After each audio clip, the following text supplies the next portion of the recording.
Everybody, welcome back to the ATI Podcast as well as Waxing-On with RJ. And we've got Brandon Stewart from Edos in joining us here at the start of the show. How are we doing, Brandon? We're doing good. Oh, I like how you got that backwards ball cap rocking. Yeah. Bringing that hardcore element tonight. It's the only way that I don't look like a little boy. I think it actually makes you look more like a little boy, personally.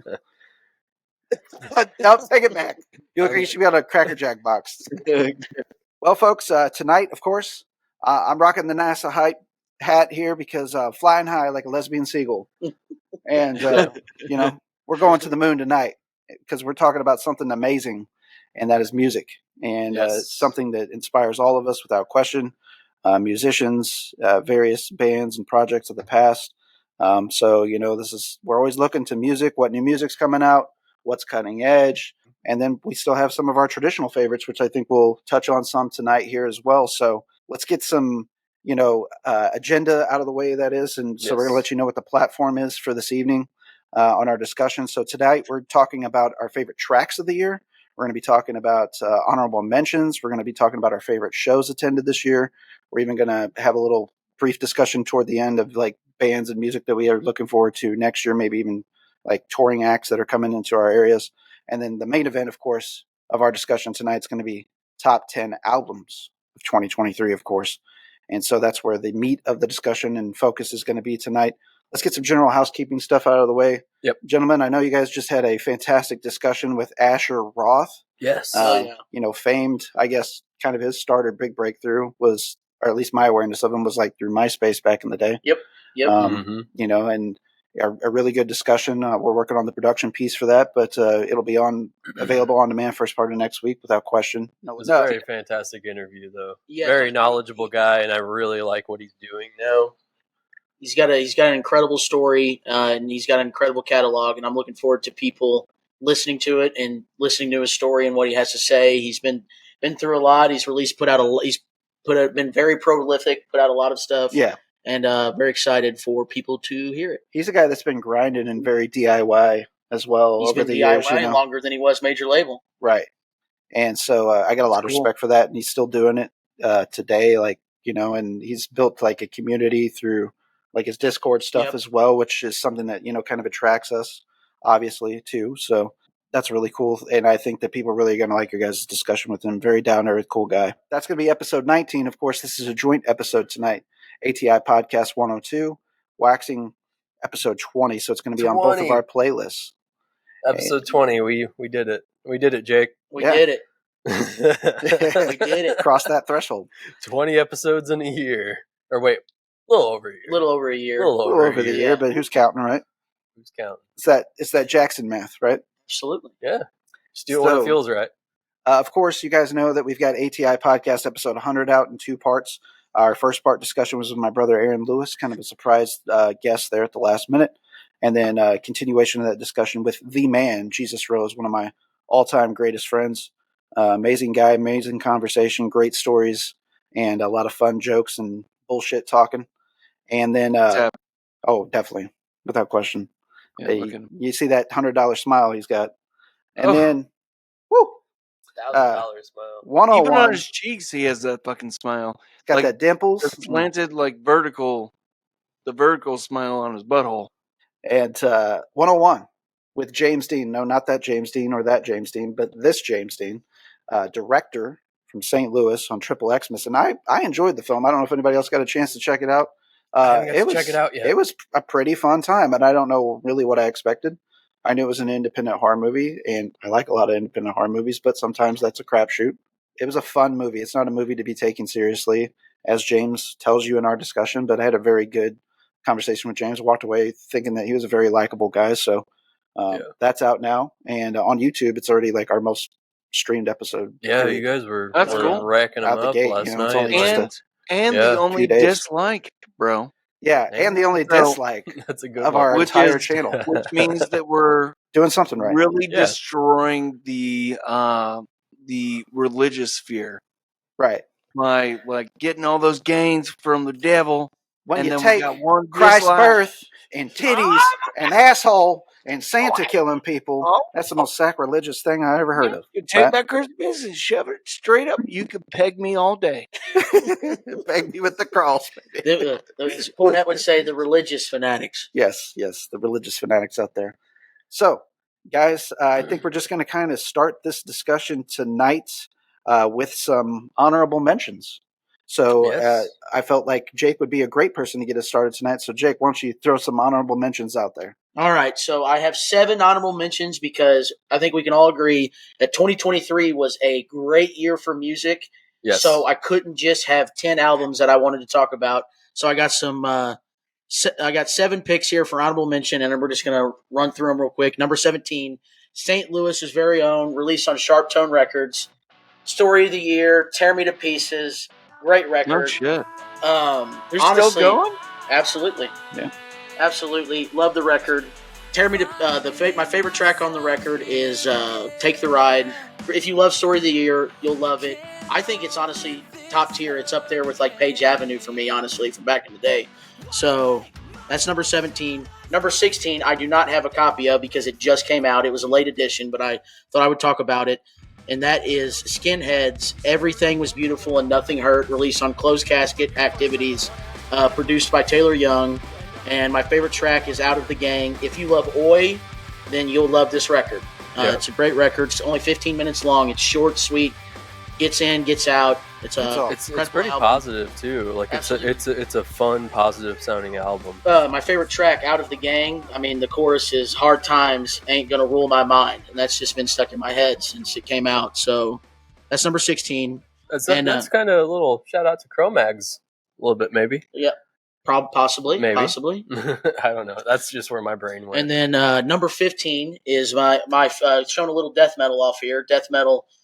Hardcore or hardcore infused death metal, and that's Fuming Mouth, Last Day of Sun, and this is an incredible record, released on Nuclear Blast Records, produced by the Kurt Ballou, and my favorite track is Rest in Piss. Listen to the whole record. If you love riffs, if you love breakdowns, like death metal vocals, even some singing, some clean singing, you'll love this, and especially this vocalist Mark. He just recently recovered from cancer, and this record's like, just listen to the record. The lyrics are incredible. Yeah, and if you're a fan of like Swedish death metal, they do the big like HM2 sound. So like if you like Dismember, Entombed, shit like that. Like Entombed, you're talking my language.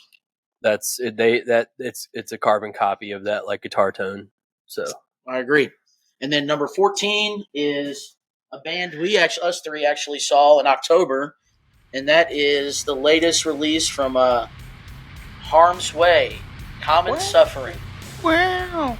Fuck yeah, bro. Great record, love it, and my favorite track is Terrorizer, which they played live, which is really cool, and I even awkwardly said to James in the merch line, "Hey, thanks for playing Terrorizer." He said, "You're welcome," or something like that. Great album, great band. Glad to see that they're back and touring and we're putting out new stuff. And then number 13, another band that is back. First album in 4 years, and even a member that is back in the band. And that is Blink-182's One More Time. And Mark, Tom, and Travis are back. I love Blink. Their 10th studio album. And if I had to pick a favorite track, it's Blink Wave. It's them doing like a new wave, like synth wave type song, and it's incredible. And I would love a whole record of that. But yeah, Blink-182, One More Time, and then number 12, we got the Koyo flag back there, and that is Koyo's latest first debut LP on Pure Noise Records. Would You Miss It? Long Island Hardcore. If you love Silent Majority, if you love the movie Life, then you'll love this. And if I had to pick a favorite track, it would be What's Left to Say with Vinny from the movie Life. So Koyo, Would You Miss It? Pure Noise Records. A lot of features on that album. Absolutely. Too. You got Daryl from Glassjaw. One of my faves. You have obviously Vinny from the movie Life, and there's somebody. There's another feature. It's can't think of it at the moment, but and then my last honorable mention is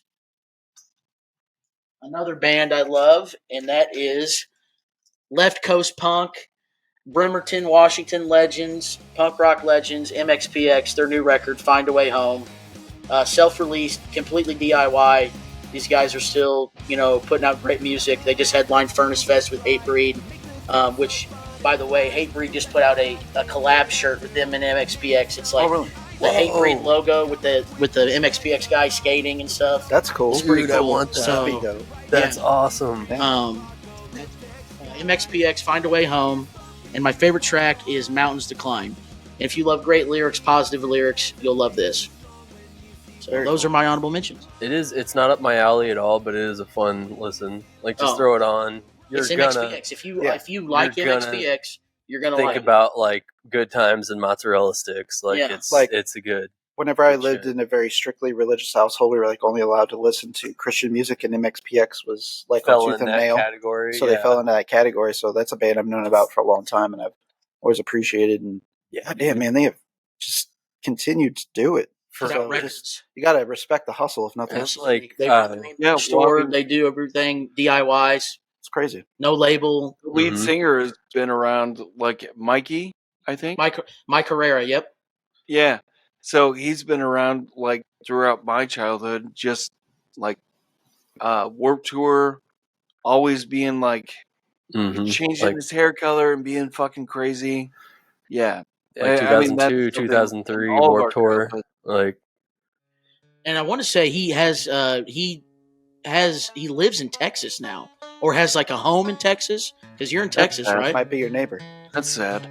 But Why would he do well, that? if it's in Austin, maybe that's acceptable. Yeah, the one city. Liberal city. But yeah, yeah. The one liberal city that Joe Rogan and also Elon Musk have houses in. Brandon, I know that you sent me some selections, and you have a couple honorable mentions. And so, since we're taking the time right now to talk about honorable mentions before Ridge gives his, I was going to let you hop in here and maybe give one or two of yours if you wanted to do that. And I know one of your honorable mentions is a band not too far from you there in Texas, right? Yeah, Violencia. Yeah. Yeah, it's something that I do love their music, and I think that there's a lot of Hispanic hardcore out there that is not like mentioned whatsoever. Right. Unless you're in New York or California. But they're from like New Mexico. They're from Tijuana, Mexico, actually. Tijuana. Yeah. I think a couple band members are from Mexico. All right. So you're calling me out. That's what they have on their Bandcamp, Brandon. Yeah. A lot of them are like very straightforward, very kind people that like I went to a Spy concert, a Spy show, and they were there, and I fucking fell in love with them. Because first of all, that bitch can fucking belt it out. Like, she does not give a fuck. Yeah. She was punching people in the face. She was not giving a fuck whatsoever. And then they, like, shortly after came out with their full length. And I was like, man, they got it, man. They're so dope. Yeah, I love them. I guess it's Vivian Tiemos un Mas Oscuros, I think is. I mean, my Spanish is terrible, and it's a long title, but I really enjoyed that album myself, and it didn't quite make what the albums I'm going to talk about today, but it's actually a little bit longer than what you think it is. I mean, the songs are short because it's hardcore, right? Yeah. So a lot of stuff in the 90-second range, but and I recommend anybody who likes hardcore whatsoever, any subgenre thereof, give these guys a chance. I think you'll like them. Mm-hmm. Yeah, and I actually sent Ridge for You Waxing-On sent it to me, yes. a tape because I believe in these people so much. I mean, they put on a live show like you would not fucking believe. Yeah. I mean, it reminded me literally of Tony Danza tap dancing extravaganza. Shout out to Josh Travis, by the way. Legend. Whipping around that fucking microphone, hitting people in the fucking face. I loved it, bro. It was so good. It was really good. I enjoyed the tape. It was very good. Yeah. It was like old school hardcore mixed with like power violence. Like it was very, very aggressive. Yeah. And then letting a fucking lady run the fucking show. Yeah. Yeah. Which was also enlightening. And Brandon, I know you have at least one other honorable mention that we can talk about, right? Rile? Yeah. Yeah, this is a band that I've never heard of until we were getting down to tracks of the week, and I was trying to find something that was different from everybody else. And I found this track, and what it reminded me of was a lot of Scarlet, which near and dear to my heart, and then Spitfire. Like I always go off of like lead singers because I was one. If I don't like the fucking lead singer, I don't like the band. Just plain and simple. It's just a mechanism in me that's just like, whatever. Because it musically could be super talented, but I'm not there for the front show. Right. But Rile, man, they are nasty. Take that post-hardcore like tinge to themselves. It's gross, and I like it. Yeah, they got kind of mathy and chaotic parts in their music too. Yeah. And, that would kind of liken them to like Scarlet more so, but they're more straight ahead parts, like you mentioned, is more like kind of like Spitfire, I would say. Yeah. So yeah, man, I think that's, there's a handful of albums I would identify as like sleeper albums of the year, and this is one of them. Not enough people are talking about Rile. You're going to hear us say that about many bands tonight, I'm sure, but Rile is definitely an album that I would recommend people checking out too. For sure. Ridge, let's hear what you got in the honorable mentions. Okay, so I have 6 honorable mentions. I'm going to go through these pretty fast because there's a lot of music to be talked about between all of us. So coming in, well, they're not really in numerical order or anything like that, like a ranking system, but I'll start off with Fossilization. Fuck yeah, bro. Leprous, Daylight. I've really loved this band. I mean, it's like one of the best death doom bands with a tinge of like blackening on it, on their music. Straight out of Brazil. Really good dudes. I have everything they've released. I just got the CD in a little bit ago. Really good stuff. There was just some issues I had with the record why it didn't make my top 10, but it's just me. Like, I mean, it was a solid, awesome record. From that, we'll go into a little stuff from the UK, which is Cryptworm. And this is Look out, oozing. I'm surprised Oozing radioactive vomit. Vomitoshin? Vomitoshin is what I want to say because it looks like potion, but vomit. But a solid, awesome, old school death metal sound that is catchy riffs and rememberable riffs. Like it has some bounce rate. Like everything is so good with that record.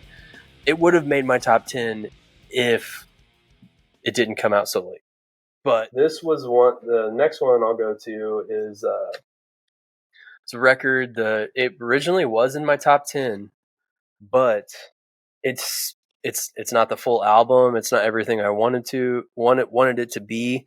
It's amazing, but I just want a new Worm record. But they got a great sound, man. Dream Unending and Worm Split. Yeah. Beautiful album artwork too. Got the hype sticker with it still. Star Path. I actually have the first pressing or option of it or whatever. B1. But yeah, just awesome. I mean, Dream Unending, psychedelic, kind of atmospheric, metal, proggy in ways, and then Worm, which is just they're getting out of the death metal, they're getting in more into the black metal, dungeon synthy. They're actually the Worm side, this new stuff actually has like a Cradle of Filth feel to me. Yeah, like I can see that. like an old Cradle of Filth feel. Definitely, and that's really cool. Dream Unending and Worm Starpath is fantastic. Oh yeah. The next is a album that completely terrified me. This is one I have to be in a special mood to listen to, but it impacted me that much, and that is the return of the mighty Khanate with To Be Cruel. This is insanely punishing. It is like the sound of like a nervous breakdown. It's something special, and if you like to feel miserable and hear really cool tones, check that out. We're gonna go to Frozen Soul at Texas boys, Texas people. Frozen Soul, Glacial Domination. This is an amazing record, so good.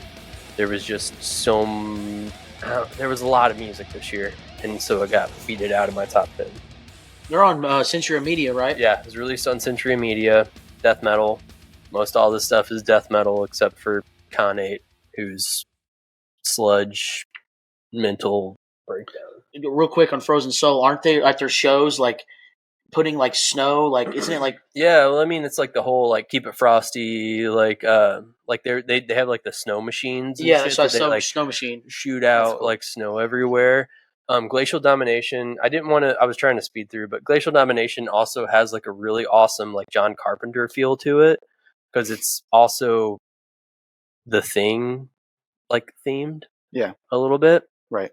The dude from Trivium recorded the album, did some guest vocals, played guitar on it. I'll be damned. And Mike, is it Mike? Yeah, he did all that. The vocalist from Dying Fetus was on the track on that, which is like their big single off of it. Oh, My final and last honorable mention is a really awesome death metal band from Chicago. I think this is their first release, Selenoplexia, with Exalt and Despair, released just this year. I don't think they're on a label. I think this is all self-released.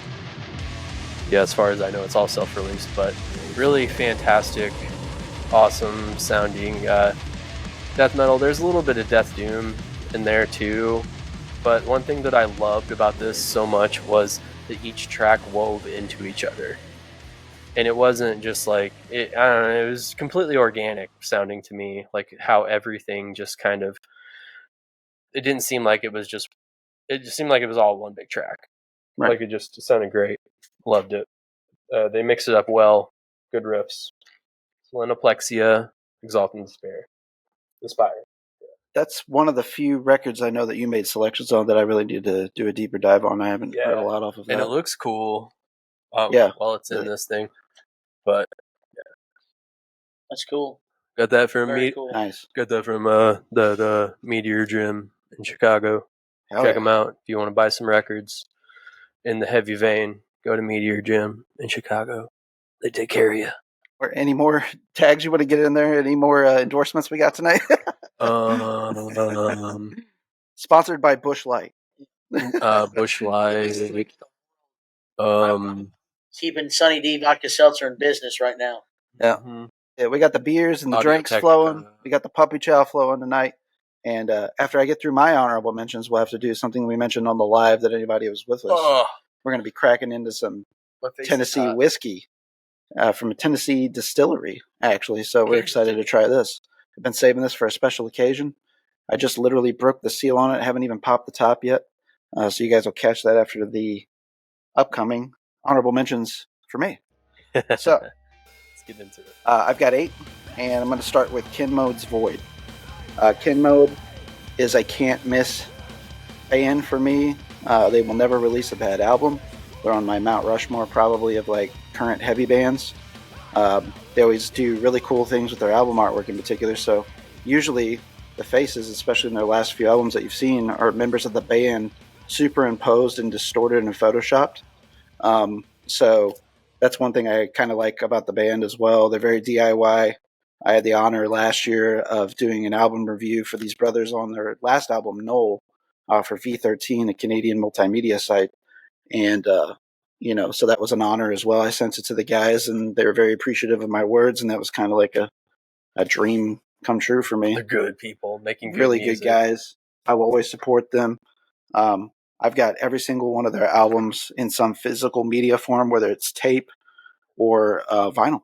So yeah, we'll continue to purchase their music long time.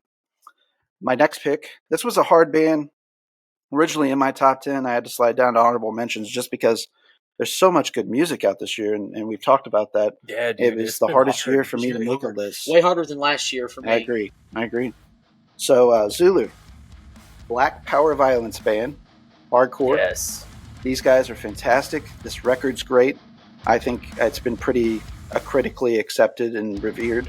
But, for me personally, outside of kind of the concept of this album, as you listen to it track by track, I think some people are taken off guard from like the skit nature, but that kind of ties into like the hip hop culture and stuff too, where they have kind of these segues in between songs. And to me, whenever I first listened to this album, I took it as kind of the history of black music in particular, because there's like African tribal drumming, and there's like some Jamaican music, and kind of progresses like some jazz, like soul R&B. There's a straight up jazz track where he's like, there's the rapping over it. Right. Yeah. So I think that this kind of puts on display not only just like samples, obviously, that they use, but then they themselves actually perform some of these tracks as well that I'm referring to. So it showed their range as musicians, and I just love their aesthetic. They kind of take a unique gear approach too. Like whenever they do live shows, they're like one of my favorite bands to watch live online. I love all their Hate 5-6 videos in particular. That's always a channel for me that I go to. But oddly, they play like strats for guitars as well. Every but it adds to hardcore band plays a strat now. Yeah, it adds to their sound for sure. This was another one that was hard for me to bump down, but Brandon mentioned this band earlier, Spy. I absolutely love Satisfaction. It's a great album. To me, this is one of the best hardcore bands out there doing it right now. I can't say enough good things about these guys. Triple B Records. Do What I Can is probably my favorite track on this album, but there's no skips, guys. So if you guys are looking for a good hardcore band, this is their first full-length album as well, and just really amazing. So good. They're about to. They're going on tour with Code Orange next year too. Yeah. We might be talking about them later. Yeah, possibly. Pretty sure we will. Yeah, they just dropped a Instagram photo talking about their tour across the world, and the one picture that they put up was at the high point. Nice, which is pretty fucking dope, bro. That is dope. I think that's fucking awesome. So my next album is going to be Scowl. Again, another one hard to take out of the top 10 for me. It was in my top 10 earlier in the year, but as more albums came out, it got more and more difficult. This, of course, is an EP. Scowl is one of the best bands, again, too, in this genre of hardcore or hardcore-adjacent genres, doing it right now, Flat Spot Records. This is kind of like, if I would put a label on top party album of the year, it'd be this album. Yeah. This is party vibes 100%. I love it. My wife, I showed them to her for the first time this year, and her comment was, this kind of sounds like Hole if they were good. And I tend to agree with her, actually. So, it's like a hardcore Hole, but if they were good. So take that for what you will, Courtney Love. And then I love the Etch B-side. More and more bands are doing this with EPs, and it's a part of, the sell to sell an EP at the same price you would for a full length. But I'm loving it. I love the artistic expression, the concept, the album being psychic dance routine. It's kind of playing into that mysticism and stuff from the aesthetic standpoint. They've had an awesome year too. They played Coachella. They were in a Taco Bell commercial. So can't say enough great things about Scowl. They're a great band and love what they're doing and looking forward to what's next for them. This album is one that I've just listened to in the last 3 to 4 weeks. And I got it in. I ordered it immediately after I listened to it the first time. I love Facet. So if you like Unwound, there's some connective tissue here. Sure.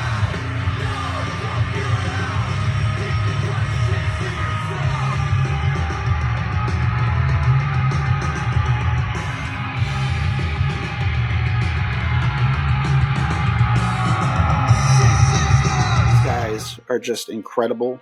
If you like noisy rock music, which is, of my favorite genres out there, this is the album this year in that, dedicated subgenre. It's a self-titled release on Hex Records. My favorite tracks are Yoga, Barry, 44. And they got a little bit of a post-hardcore feel to them too, so there's something in there for folks as well. But this is like the quickest rising album for me.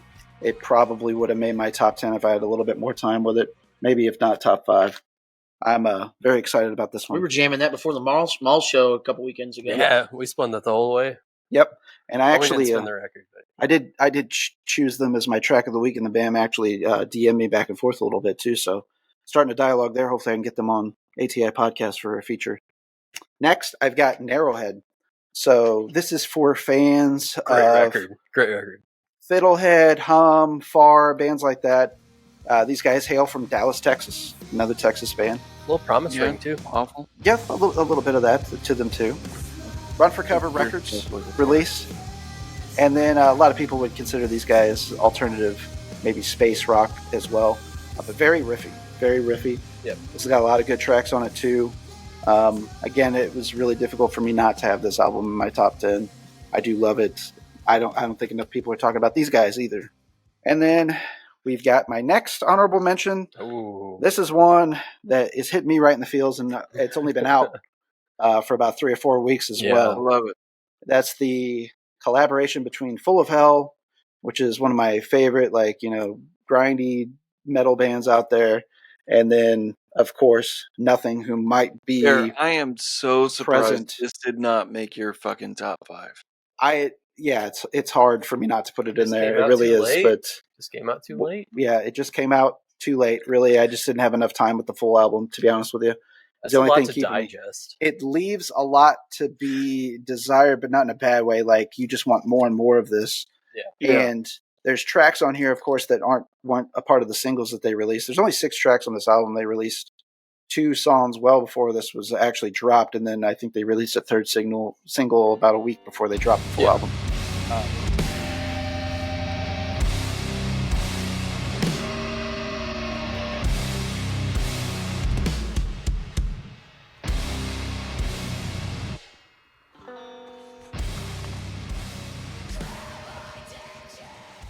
There's some there's a track on here that sounds like it could be like in an 80s crime or horror movie. Yeah. With police sirens and shit, that is very eerily atmospheric and soundscapey that you would not necessarily have expected to be on this album.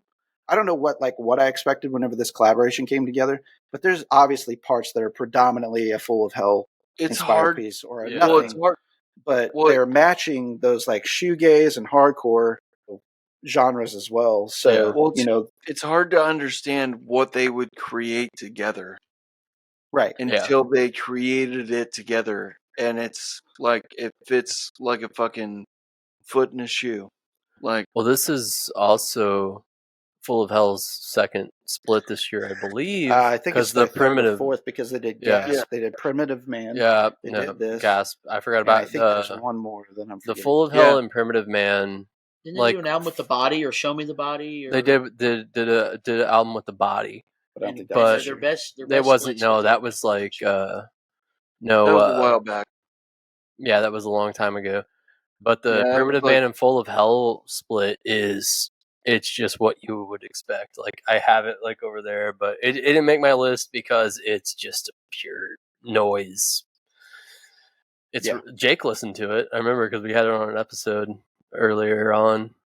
The one it's just pure feedback and stuff like that and drone music. It's awesome. But yeah, what you got next? We're gonna hit my last honorable mention, and again, this is another one hard for me not to put in my top 10. Again, not as much time spent with it because I literally didn't get this vinyl until about 10 days ago. This is something I pre-ordered back in July. They did drop it digitally in July, but there's some bands that I love.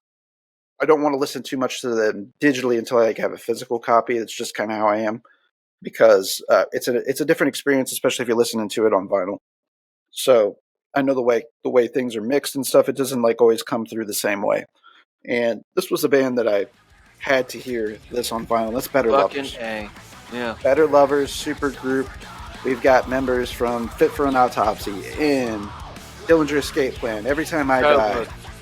This is for all of us.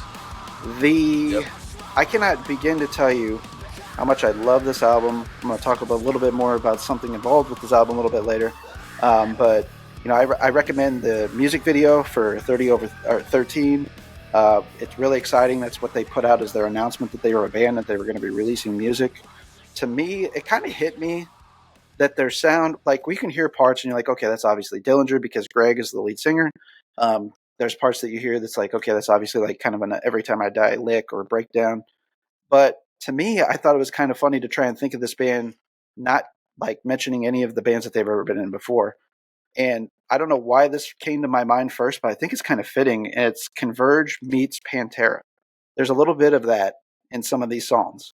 Call me a liar after you listen to this, after I make that comment, please, because I'm going to tell you you're full of shit. So, and I love both of those bands, so that would explain why I love this. And gotta love that album artwork too. Some of the most unique album artwork this year. That's very and cool. I think, as a younger kid, if I'd shop album artwork on an album, sometimes I'd buy a record just based on that. I don't think this band would sound like what you think it would sound like based on their absolutely not as well. So it's kind of a little fun. To add to your point, you said about, this sounds like Greg from Dillinger and Every Time I Die, but Will Putney's in the band, right? Yes, Will Putney is in the band. And I was going to say, that's what I love, because I love Will Putney as a producer. Yeah. And he produced the album, too. It's got Will Putney's production, who is up there with Taylor Young and Kurt Ballou, with the best like heavy music producers, in my opinion. I agree. So, shout out to Will Putney. All right, so that wraps our honorable mentions part of this discussion, and we're 38 minutes in. We still got 10 records to talk about, our favorite tracks of the year, favorite live shows, and releases we're looking forward to next year. We want to talk about, though, our favorite shows we attended this year before we get there. Yeah. So, this is part of the interesting discussion points that we bring in, not just a straight-ahead album list. So I will let you, Ridge, go first and give what your favorite show that you attended this year. Definitely the first time I seen Maul at the Sinkhole. Then you drove my car there. And I drank Sprite. Yeah, he drank everybody, he drank Sprite, and I drank a lot of beers. But it made me want to get your car after driving it. Yeah. So, it worked out. But, yeah, it was an amazing show. Loved everything about that performance. One of my favorite bands. You might see them again. You might hear me talk about them again. But they are one of the best live heavy bands. Absolutely. And I will just saw them a couple weeks ago at Platypus. I've seen them twice in 1 year, and that's amazing. I want to see them more because that band knows how to play. Very nice guys as well. Yes. Oh God, amazing. We talked to Garrett for 30 minutes. Yeah, I think he really, took a shining to us, especially with some of the personal stories Ridge shared during COVID. He live streaming, tune in for those live streams, helping him feel connected to the world. I got real weird with Maul over COVID. I have the Maul VHS. I have all the tapes. Yeah. Traffic Punishment on multiple medias. You have it on every format, right? I don't have the CD. I thought I did, but I don't have the CD. I got it on CD. So your show of the year is the first time you saw Maul at Sinkhole, right? At the Sinkhole. Yeah, early on in the summer. I was trying to think of how I wanted to approach this. If I was to say a singular band performance, I'd say Betrayal of Guilt this year. Ridge and I saw them with the Fall of Troy for the 20-year reunion. Because I was already a fan of them and I liked their music, but actually seeing them live made me love them even more because they not only pulled off what you hear recorded, but there's an additional emotional veracity that came with their performances and how good all individual people are at their instrument. My surprise of the year was Nerver. I had never listened to them before. Kansas City band, noise rock band. They've played with people like Ken Mode. They've played with people like Chat Pile. I was there for the Chat Pile show, saw them at Off-Broadway. Mm-hmm. And I think they really surprised the crowd in general. I think they won everybody over that night. But if I have to talk about start to finish, Jake mentioned this earlier. They went and saw Harm's Way headlining show at the Duck Room, Delmar Loop, back in mid-October. That is my show of the year. Harm's Way, Fleshwater, Ingrown, Jive Bomb, no skips. Every band fucking killed it. The crowd was into everything that was happening. I was not bored for 1 minute. That show went as quick as any show I've ever been to. It was a great time. I was with these guys. I will say it was the So- longest line I've ever been in at the It was the Blueberry. longest line I've ever been in Yeah, for It any show. was absolutely insane. Yeah, it was crazy. 4 shows at the Blueberry Hill this year, and we were like by the fire exit. Yeah, there was that many. Which is a we good were thing. like shoulder to There's that many people shoulder, there. shoulder to shoulder with strangers. So that's my show of the year. What about you, Jake? Oh, I'm going to go off of I'm going to do my favorite singular band performance of the year. I saw them in May. One of my favorite bands, just because I haven't seen them in so long, from Australia. And then you maybe be hearing about them later. Trophy Eyes. I saw them at the Red Flag in May. Fantastic show. Loved every second of it. I'm so glad that they came to St. Louis, because sometimes, St. Louis gets skipped over. So Right. I was definitely going to be there. Couldn't miss it. And my surprise of the year, like we just said, you ever go to a show and you're going there for a different band, but another band you're not really that familiar with, Right. that steals the show, and you're like, that was better than what I came for. And that is Grayscale. I don't know if you guys are familiar with Grayscale. No. They're like a pop punk band from Pittsburgh. Super dope. Like, their newer stuff's almost in the Emarosa lane. They're one of the guitar players is like rocking some shades while playing. Like, they had kind of like suits on. If you have like suits or like it on and you're playing playing guitar and music, it's probably going to be good. I'm probably going to like it. And my favorite overall show, we just had him on the show, Asher Roth. I traveled 9 hours to Dallas, Texas with some friends, and there's nothing better than going on a road trip with I friends agree. to a show, just shooting the shit, We've drinking, hanging out, going to like eat good barbecue in Dallas, going to a comedy show, and seeing one of my favorite artists for the first time, one of my favorite artists ever in music. So it was a lot of fun. So it'd probably be Asher Roth at Trees in Dallas, Texas, the best air-conditioned venue I've ever been to. And I've been to a lot of shows, and I'm a bigger guy. I didn't I love sweat that. a lick there. love Not that. a drop of sweat on me. I love that shit. That's great. That's quality content right there, folks. No, I swear, literally, like it was early end of September, and it was still 100 degrees in Texas in Yeah, early October, Yeah, end of buddy. September. I know. He lives there. He Yeah, knows. it was like shit. Yeah. Brandon knows all about it. I went to one show this year. One show. I went Come on, to Grandpa. one, Yo, and I'm going one to tell you all goddamn about show it. this year, and it was the first time that I could ever like get out and see a show, because I was in Italy for 3 years, and then I came here, and I'm in church country. I went to Spy and Tsunami. Oh hell yeah! Shout out to Tsunami. Yeah, I like Tsunami. Hard. That's hard shit. Violencia started, and then the next band was this band called Torso. Torso's good. is a really good band. Yep. Like they got Forgot some about them. fucking tunes, Mhm. and I was watching the fucking lead singer fucking tear it up. Like, I loved all this female hardcore. Like, it's so good, and I like agree. I Yeah. agree. it ripped. It ripped. So I'd say Torso. So we're going to move into the portion of, the main event, the main dog tonight, and that is our top 10 albums of the year. I'm going to get us started off here. I'm so excited. And so how we're going to do this is 2 albums at a time to get started, and then as we hit that top 4, we're going to spend a little bit more time on those.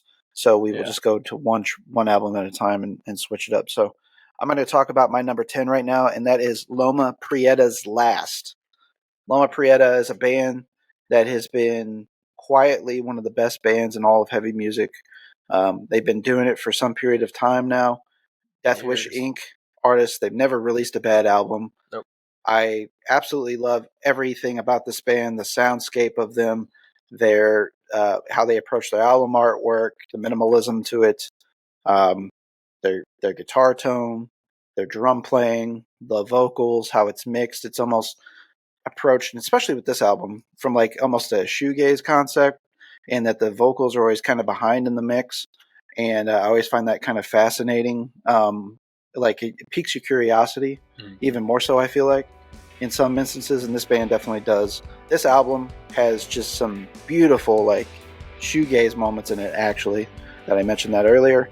And I just really enjoyed this album. I could have, easily ranked it a little bit higher. But yeah, Just a great, great band, and a lot of speculation that this is their last album, based on the name of the album, and the fact that the guitarist of this band is now in Jerome's Dream, and Jerome's Dream is taking off. They've gotten a lot of attention and critical acclaim with their album that they've released this year. You did a great episode. And with so, Dream, too. yes, thank you very much. The only thing I got left to give you on these guys is my favorite tracks from it is Glare and Sunlight. Those are definitely the ones that I would check out if you're just window shopping these guys. Cannot recommend Loma Prieta as a band enough, or this album from this year. My next album is one that I don't think is on anybody's radar, because I've looked at a lot of various publications' top albums of the year, and I don't know how this one's not mentioned, because it has appeal on multiple levels. I think it speaks to a lot of folks, and that is Teenage Wrist. This is probably the most commercially accepted or appealed album probably in all of my picks that I'm going to be talking about tonight. I would describe these guys as Deftones pop punk, if you've never heard of them. Epitaph Records. I think I will agree with that. the very first song I heard from this album was the first track. I actually selected it as one of my tracks of the week this year. However, the best of this album, in my opinion, starts at Something Good and carries on to the end of the album. So it's actually right before it hits the B-side, and then the entire B-side is my favorite part of this album. If you like variety, if you like catchy vocal melodies, if you like amazing drum performances and catchy drum performances, if you like features, this is just two guys writing all of this music, recording everything with the exception of the features. This is a feature-heavy album, and that kind of has almost like a hip-hop element to it in that respect. Speaking of hip-hop, there's literally kind of a hip-hop feature and track on here. I believe it's the second track, if memory serves me correctly. So I think this album has a little bit of everything for everybody. And I have to mention one other feature in particular, and that is an all-time favorite of our friend group, and that's Fear Before. The Fear Before feature on this album sounds exactly like a Fear Before song.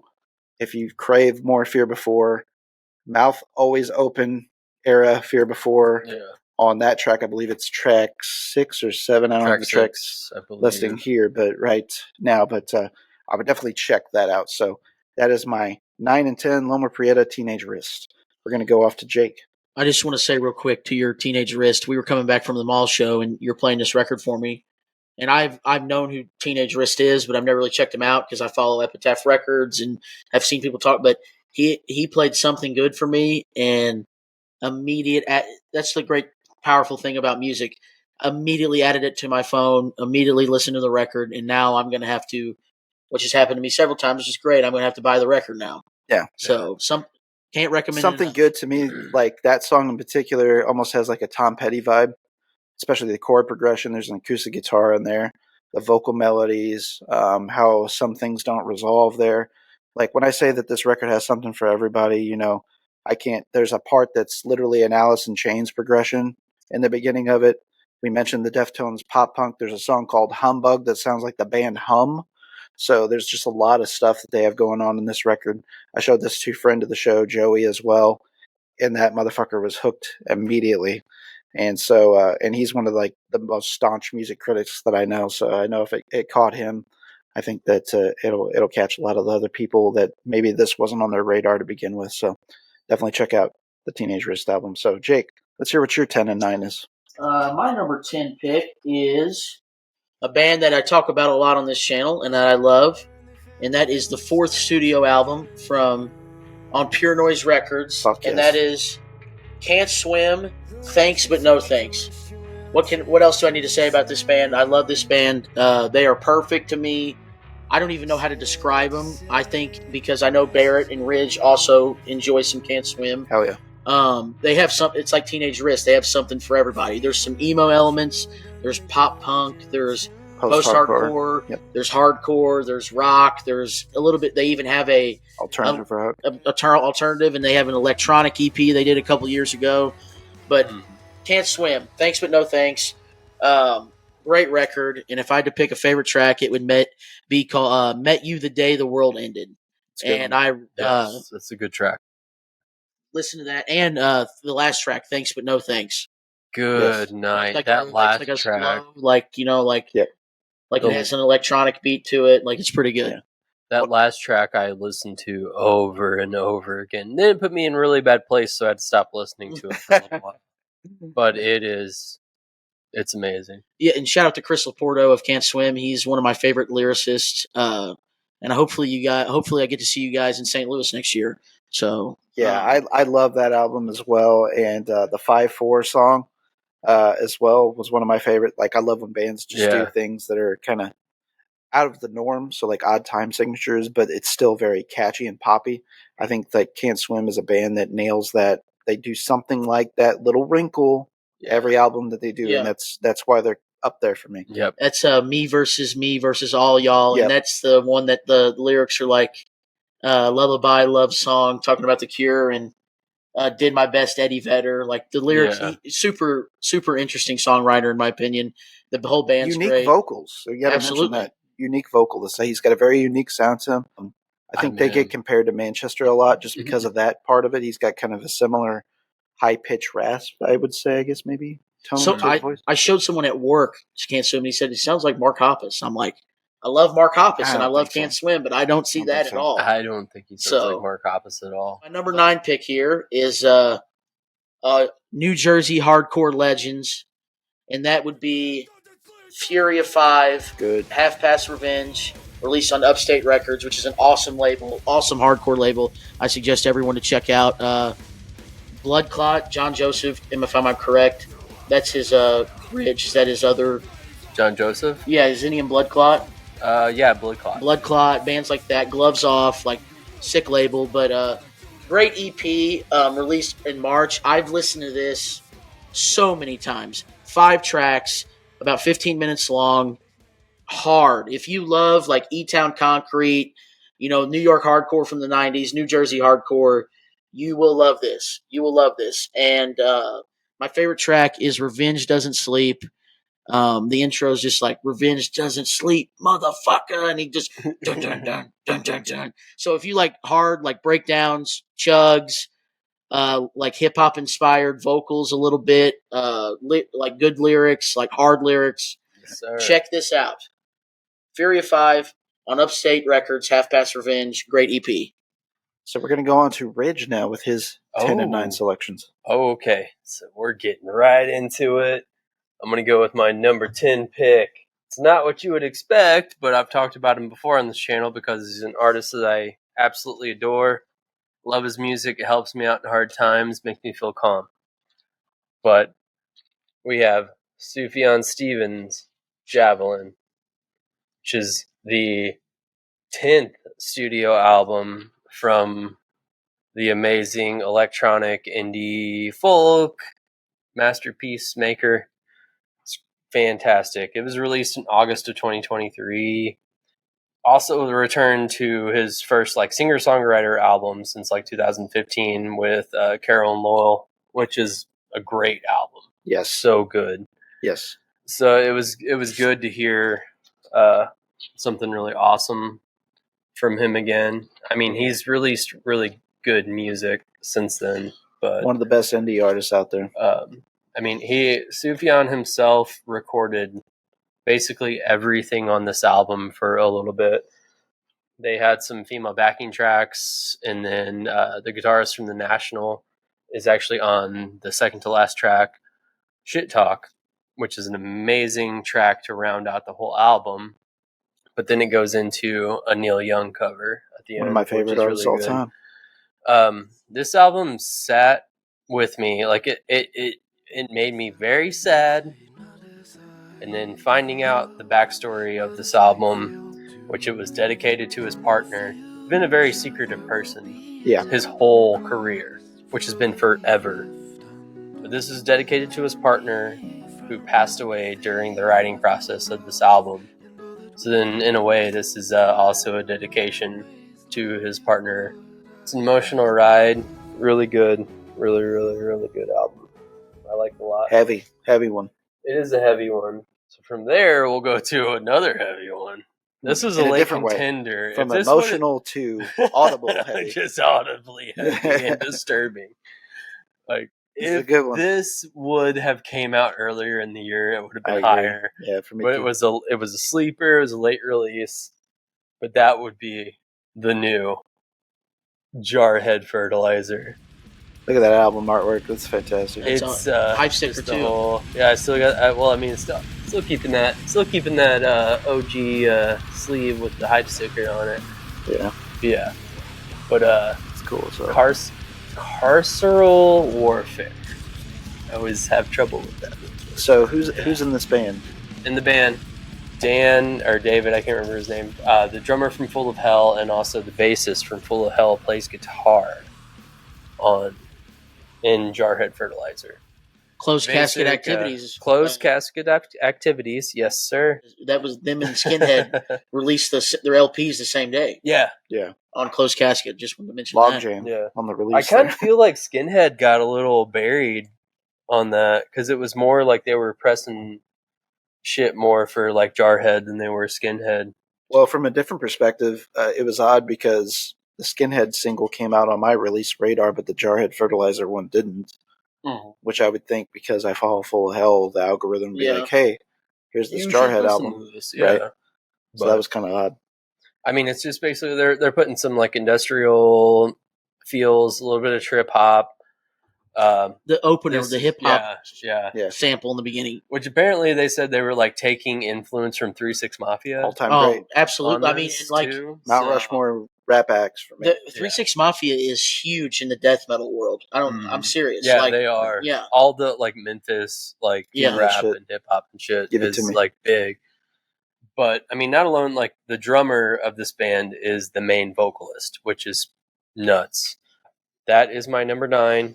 Fantastic. If you like really awesome death metal with a little bit of noise, good drum tones, guitar tones, bass tones are insane. It rules.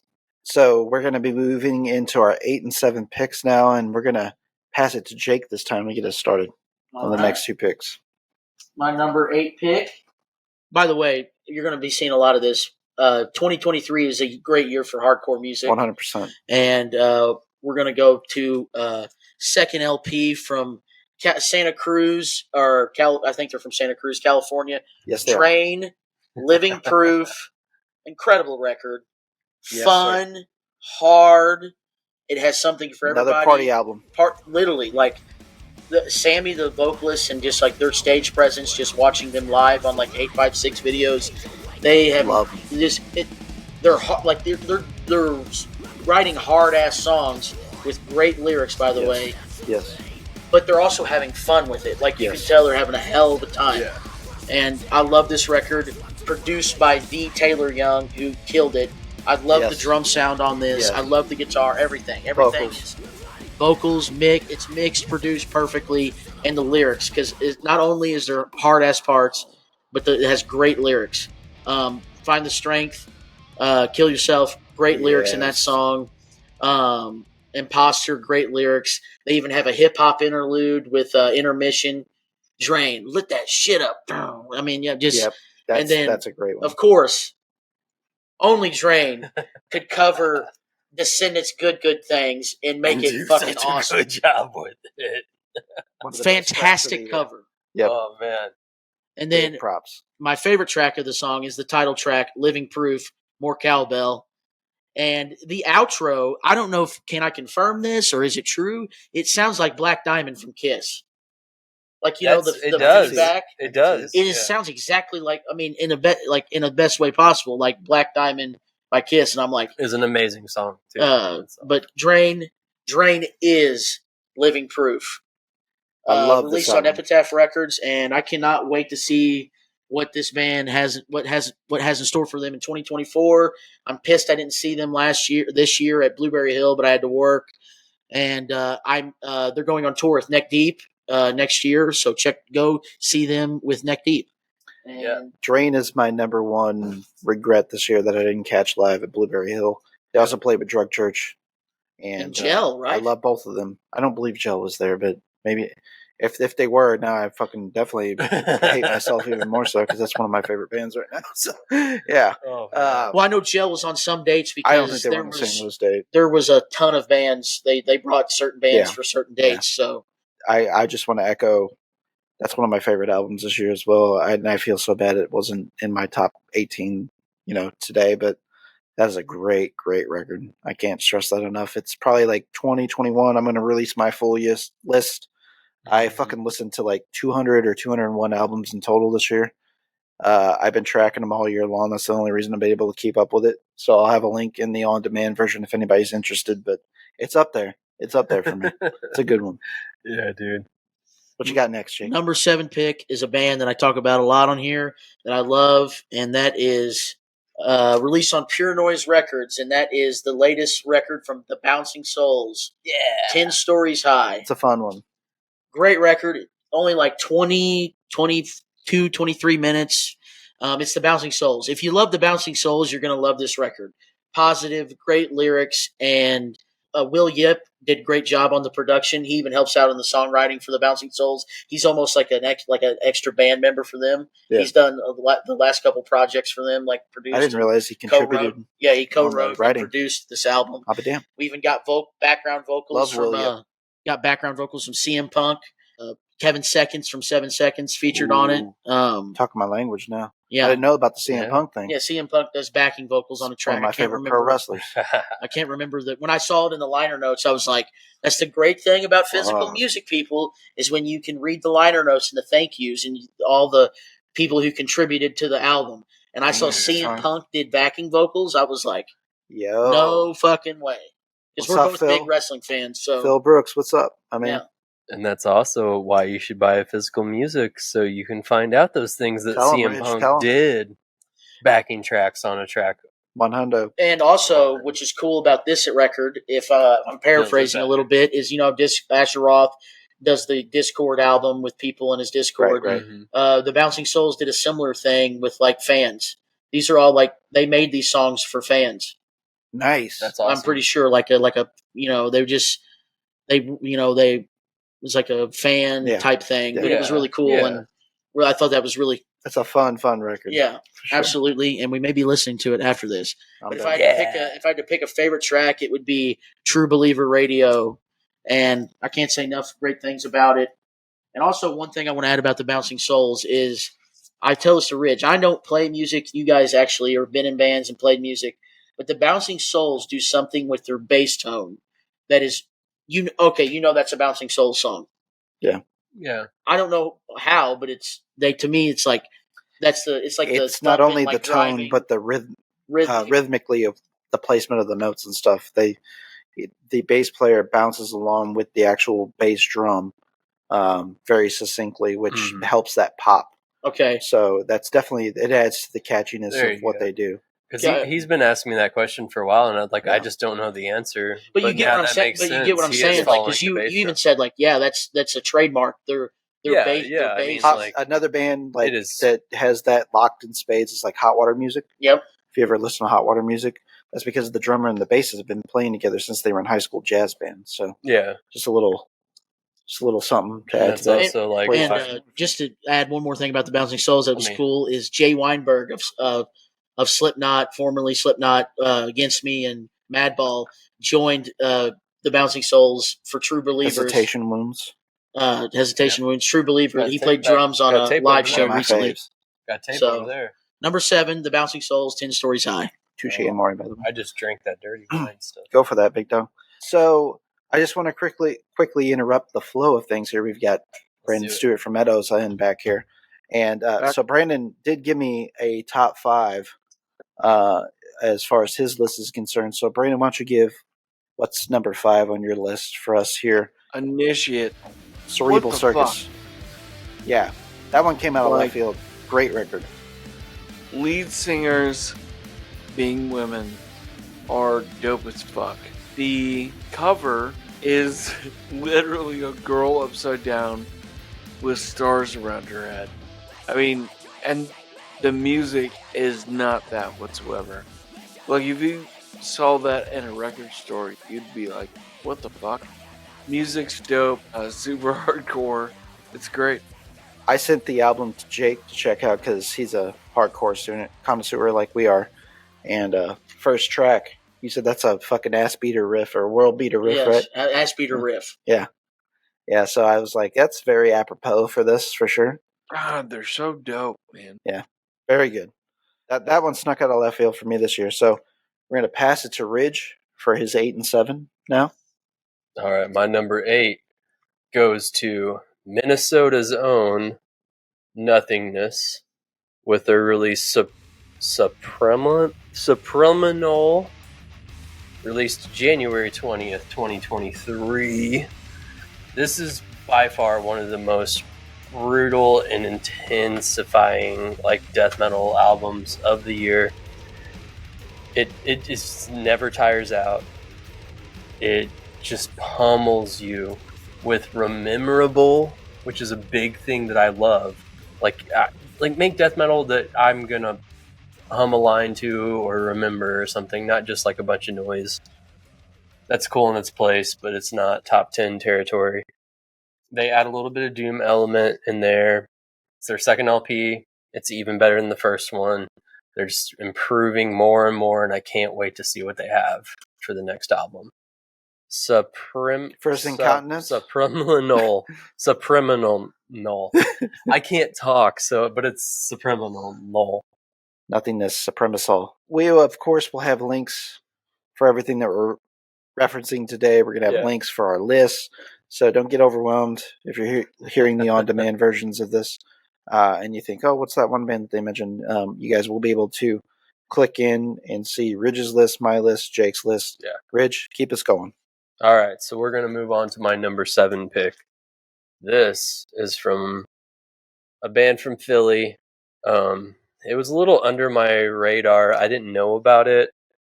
And then I seen it on somebody's list. I can't remember if it was the Decibel list or something like that. And I was like, this doesn't seem like it's metal or whatever. So I went and checked it out. Instantly hooked on it. And that is Rid of Me, Access to the Lonely. An amazing noise rock record of this year. This is so good. In my top 20 for sure. Every track is amazing.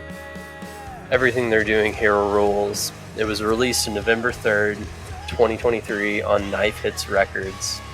I mean, it's what you got, just heavy melodic noise rock from Philly.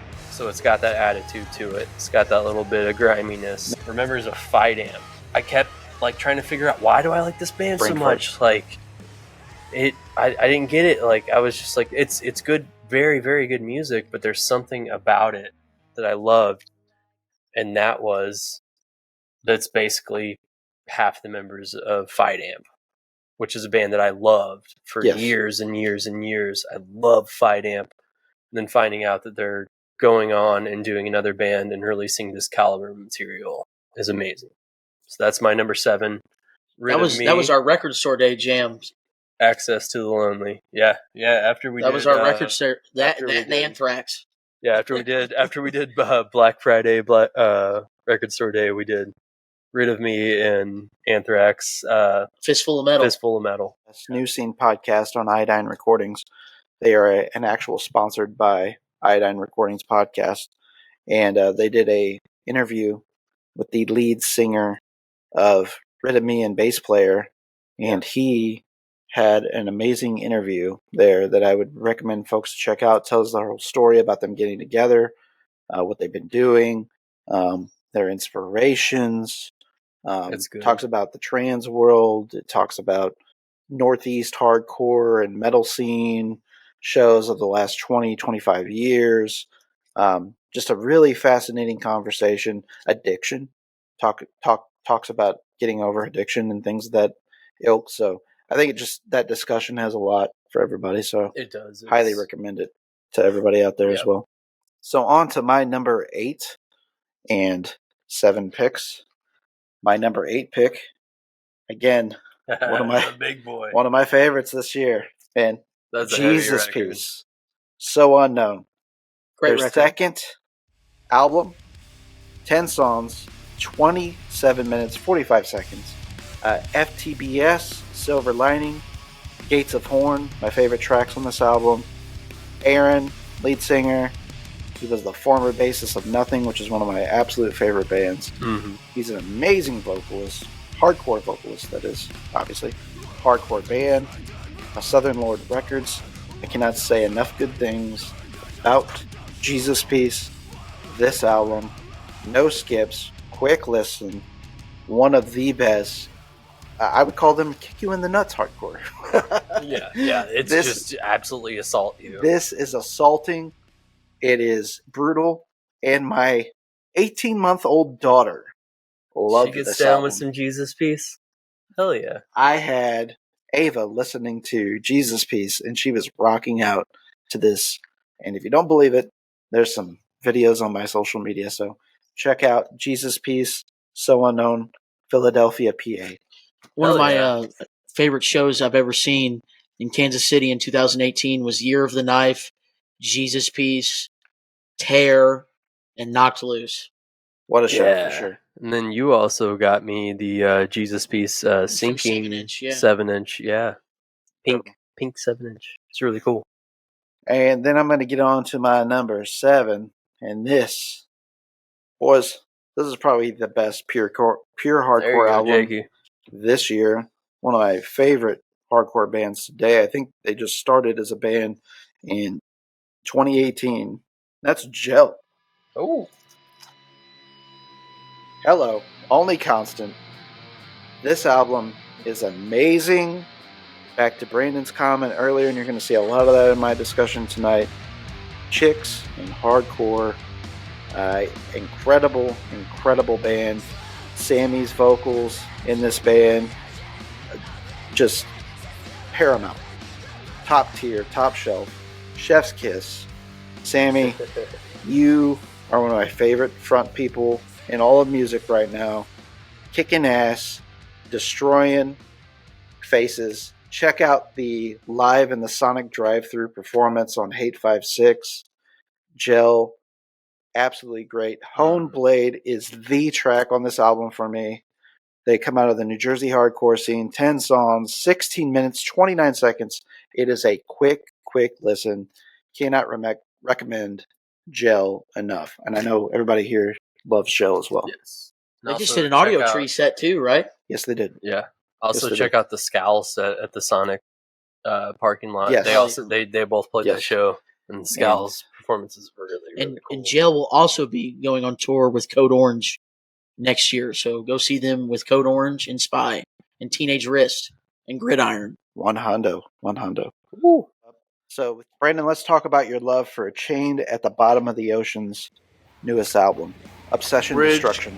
Good album. That's going to be your number 4. So I have to be honest, Ridge kind of points me towards certain things, like he understands my groove. I know what you want. I listened for a week straight Yeah, to dude. that album. Every single fucking day. Didn't listen to any podcast or anything. Dude, I fucking love that album. Sorry, I love that band. It's a great band. They just And released actually an some- amazing EP too.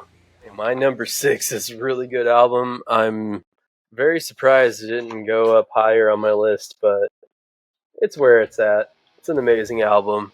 And that would be crossover thrash from Enforced of War Remains. Great album. Release April 28th, 2023 on Century Media. This is non-stop, relentless hell ride kind of shit. Like, you can't stop. Every track just keeps going and keeps going. You're never bored, and then it's over. And then you want to play it again. That's all I can say. Like, if you love Municipal Waste, Creator, that kind of shit, like Havoc. I got a little Havoc vibes. Oh yes, Yeah, yes, Havoc. I forgot. I think Man, that's the I need to best thrash listen to more album this Havoc year. because Dude, Havoc fucking rules. rocks. But yeah, Enforced best thrash album of the year, in my opinion. Enforced, yeah, it's definitely, they are an amazing band, and I can't wait to hear more. My number Yes, sir. 5 pick of 2023 goes to Maul with Desecration and Enchantment. This is a demo released on $20 Spin. Just announced they got released to $20 Spin, released the demo.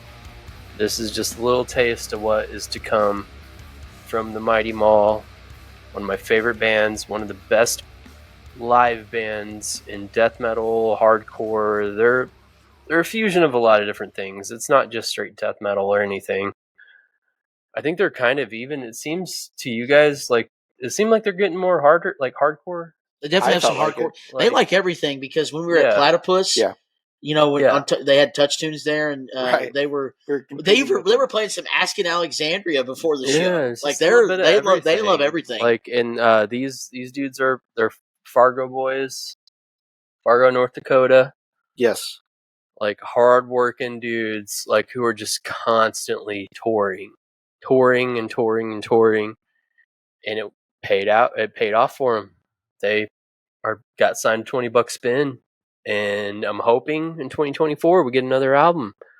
But this is amazing. The top track off of this, which the only way you can hear it is if you buy the tape, and that is Worshipping Self-Deviance. You can only get it and be able to listen to it if you buy the tape. Yep. On the tape.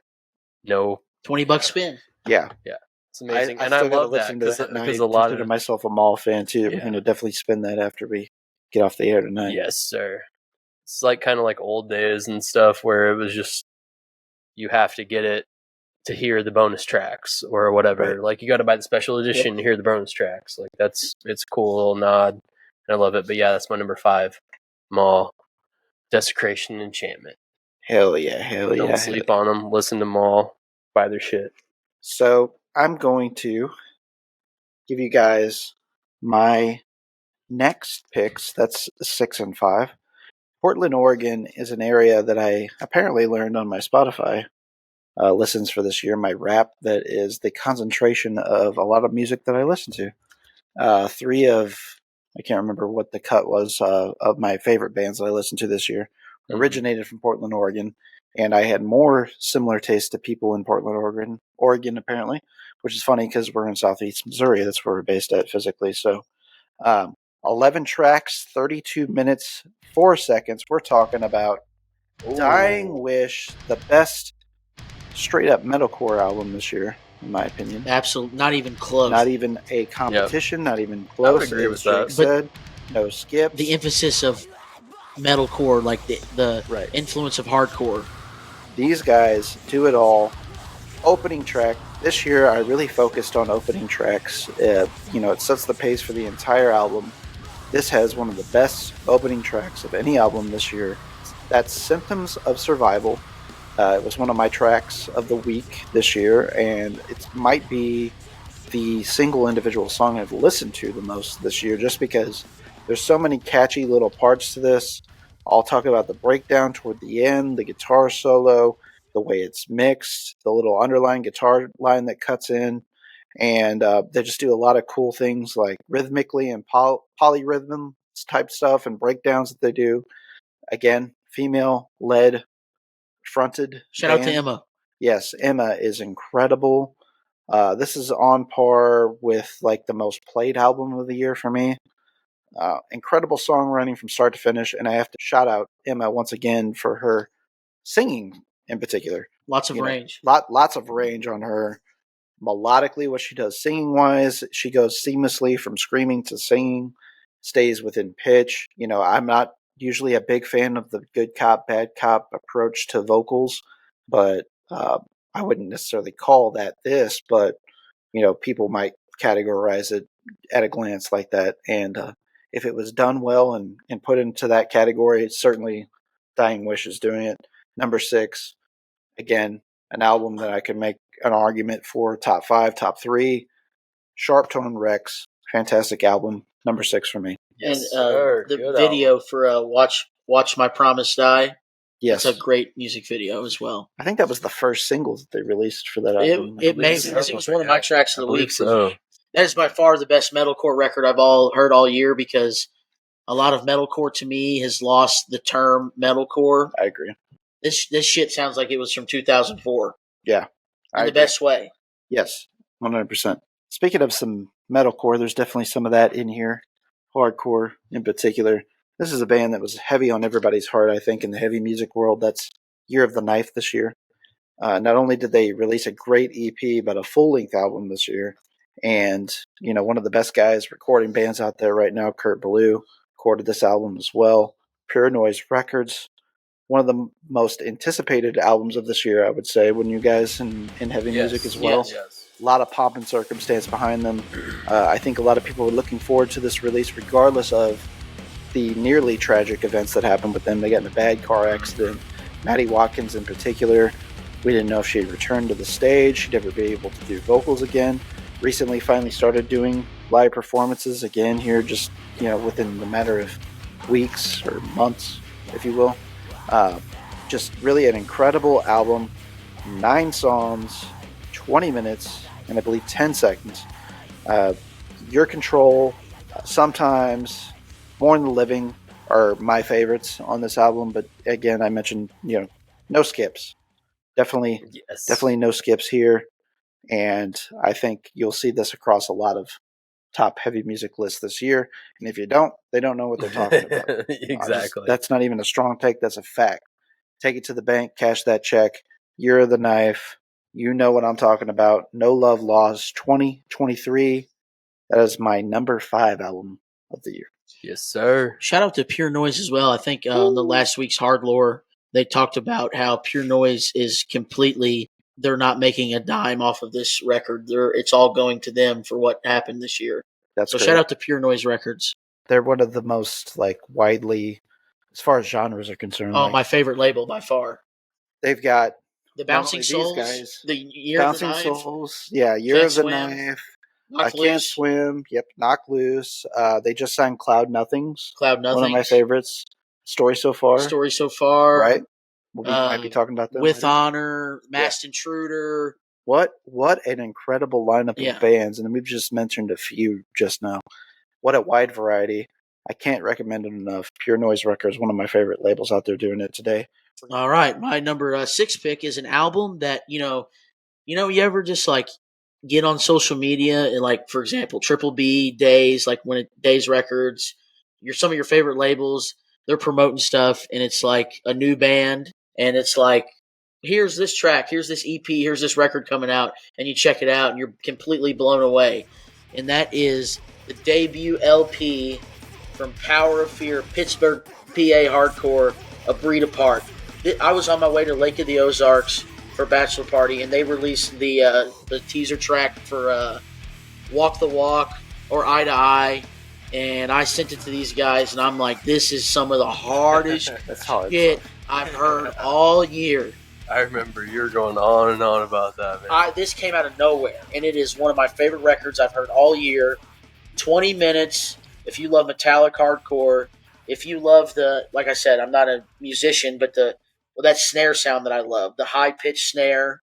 If you love that, if you love groove, if you love great lyrics, great riffs, you'll love this. My favorite track is Empty Threats. Nothing left but empty threats. It's in my head all day. Get you. Yep, So, that's a good one. Number 6, Power of Fear, Breed Apart. Shout out to Days Records as well. Yes, put out a lot of great shit this year. Definitely. And quite possibly a very monumental record too that they released. Several. I'm already going to say this. This is a hardcore classic. My number 5 pick, classic. Here we go. Speaking a modern of it, classic. They'll be talking about this one. Agreed. This will be like Satisfaction, Trapped Under Ice's Big Kiss Goodnight, in my opinion. Master Killer, all the great hardcore records. yes, And that is Pain of Truth, Not Through Blood, debut LP, got the hat on. This is a perfect record. Perfect hardcore record. They gave the people what they wanted. And what I love about this that no other hardcore record did this year, they treat it like a hip-hop album. Every song, but same old story, has a feature of all these hardcore legends. You got Scott Vogel of Tear, Freddie Madball, Vinny from the Movie Life, Jay from Mind Force. All these incredible features, great songs, 27 minutes. How did I not mention Justice Trip is from Trapped Under Ice and Angel Justice on this? Too late with Trapped Under Ice. Justice is my favorite track. And then underrated track would be Out of Our Hands with Vinny from the Movie Life, which I also love the Movie Life. Shout out to Long Island. Shout out to Long Island Hardcore. Pain of Truth. What happened? Not Through Blood. Hell yeah. And they were great live as well. and let's get into some of our favorite tracks of the year. And so let's talk about some of our favorite tracks. I'm going to get us started on this talk. I'm going to pop off some honorable mentions for me, and then I'll get to my specific track of the year right now. It was a really hard year for this in many respects. I'm going to pipe on about that part of it, but I'm going to start things off with Not Enough by Julie Christmas, one of my favorite iconic lead ladies in music. Julie Christmas, friend of the show. Chris from Spotlights, the drums on this. Love this single. Down to You by High Vis. This was my most played song of this year, according to Spotify. I know a lot of that had to do with the day that their EP came out, which I believe is like number 18 on my list. I could not get a physical copy of this.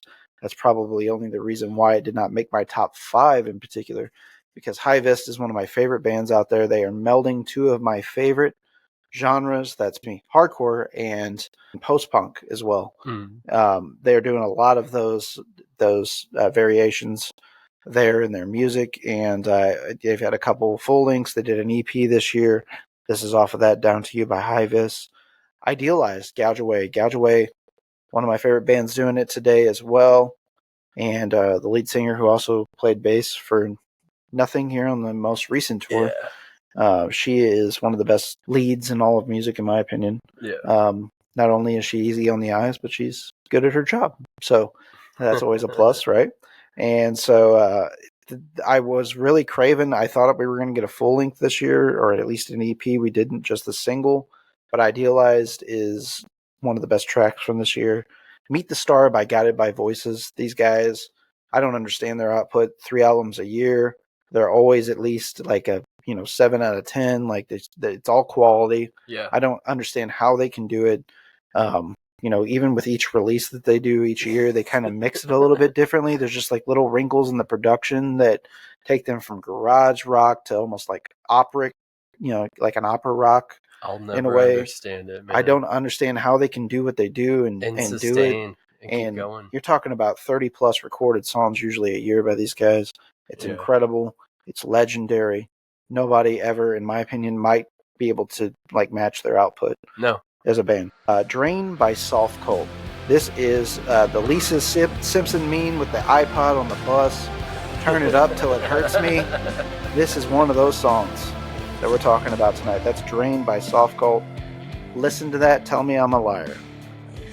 Tell me when I'm telling lies. Right? Good Things by Drain. Oh, that is the best cover of the year. That is arguably track of the year. It is so good. I definitely played that. That's definitely within the top 10 tracks I played this year. I can't say enough good things about the Drain album. We already talked about it earlier. Drain, good things. Check it out. Track of the year for me is going to be Better Lovers 30 Under. I made reference to it earlier. It was my number 11 on my list as far as the EP was concerned on albums of the year. And it's because of how pumped I was when I first heard this track and they released that video. I'll be honest, I cried when Every Time I Die broke up.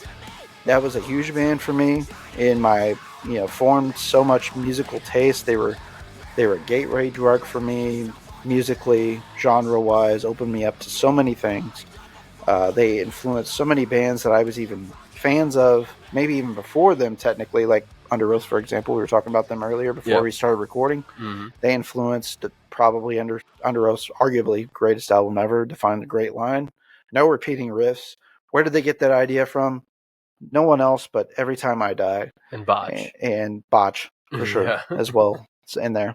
But yeah, so this band, of course, we mentioned them earlier. How can you not talk about them and mention the bands that they've been a part of in the past? And, so the rhythm section, the bass and the drummers from Every Time I Die. Goose on the drums, one of my favorite drummers, one of the most underrated drummers in heavy music. And then, of course, Jordan. And, one of the most underrated guitarists as well, because he's been the primary songwriter of Every Time I Die for the longest time. Yeah. I mean, Andy, of course, can't not mention Andy as well. Shouts out to the Butcher of AEW, right? This band reignited my passion for rock. Like, this is a hard rock band in many ways. Yes, they have metal influence. They have hardcore. But they're almost like, I could almost say that they're like the modern AC/DC in many respects, because of just the riffs that punch you in the face. I kind of liken them to Converge meets Pantera earlier, but in some ways, kind of like the raw, visceral sound that's coming out that you hear, the assaulting sound is almost like an AC/DC level, in my opinion. And I just love these guys. They reignited my passion for just heavy music in general. Not that, I don't stop listening to heavy music, but this is fun music. I threw this record on, listened to this single specifically, went on to my daughter's, one of them 18 months old, so she doesn't know any better, but the other one 10 years old, that is. And I was like, Daddy's going to see these guys in April. They're coming to St. Louis. I might hit the pit with this song. Bad back and all. And I'm going to be doing it Record Store Day weekend. Going to go crazy. Yeah, that is going to be an amazing show. See you, Space Cowboys. Also, I'm kind of excited to see them in Mason. Foreign Hands. We'll have to do. So we got to go to that one. So maybe even do a little special. On that. For sure. On that. My track of the year, Better Lovers, 30 Under 30. I'm going to throw to Jake now. Jake Jackson. All right. Track of the year. Let me get it out here. Like I said, 2023 was great for music. Yep. Barrett had some great picks, and we may be sharing some picks here. But my tracks of the year, the boys are back. First song in 5 years. Hopefully that means a record, but as of right now, this is just a standalone single. And that is The Story So Far, Big Blind, Parker Cannon of No Pressure, who we all love. Great song. It's The Story So Far. If you love The Story So Far, you'll love that track. Great track. The next one, what else needs to be said? These guys are like scientists at writing just riffs and beat breakdowns and that's Kubla Khan's Theory of Mind. Monkey see, monkey do. So who the fuck made you? Hard ass lyrics. Some of the best lyrics of the year. And Matt's even eating a banana on the stage in the video. It's hilarious. So hopefully there's a record or an EP from them next year. We already talked about it. Drain. Good things. My track of the year, best cover I've heard in years. I listened to it almost daily this year. It was a great summer song. I love The Descendants and I love Drain. Perfect track. Perfect. You got to love a good cover. And then Code Orange, Mirror. Reba singing vocals. It's a song that Code Orange is never musically. It sounds nothing like they've ever done. You keep waiting for like a hard part. And our aggressive video. The video, that's what makes it. The video cool. Is iconic, completely DIY. Still to this day, they did that themselves. They are. You'll hear me talk about them more in a little bit. No spoilers. And then a song that I heard in a movie. Now, I'm not a person who gets out my phone during the movie theater because movie theater etiquette is at its all-time low and worst. But I was watching a movie this summer called No Hard Feelings with Jennifer Lawrence. And there was a song in there Jennifer. By an artist I've never fucking heard of, respectfully, until this movie. And I've been obsessed with this song. Harry Brothers, Back to the Start. I don't even know what genre it is or whatever, but it's just like, God damn. I had to get out the phone. I was like fucking Kramer, so I hit the mic there. Shazammed it in the movie. I was like, it's a foot tapper immediately. So yeah, Carey Brothers, Back to the Start. Love the track. Now I'm gonna have to go check out more of your stuff. And then another track that we all agree that's great and that we love.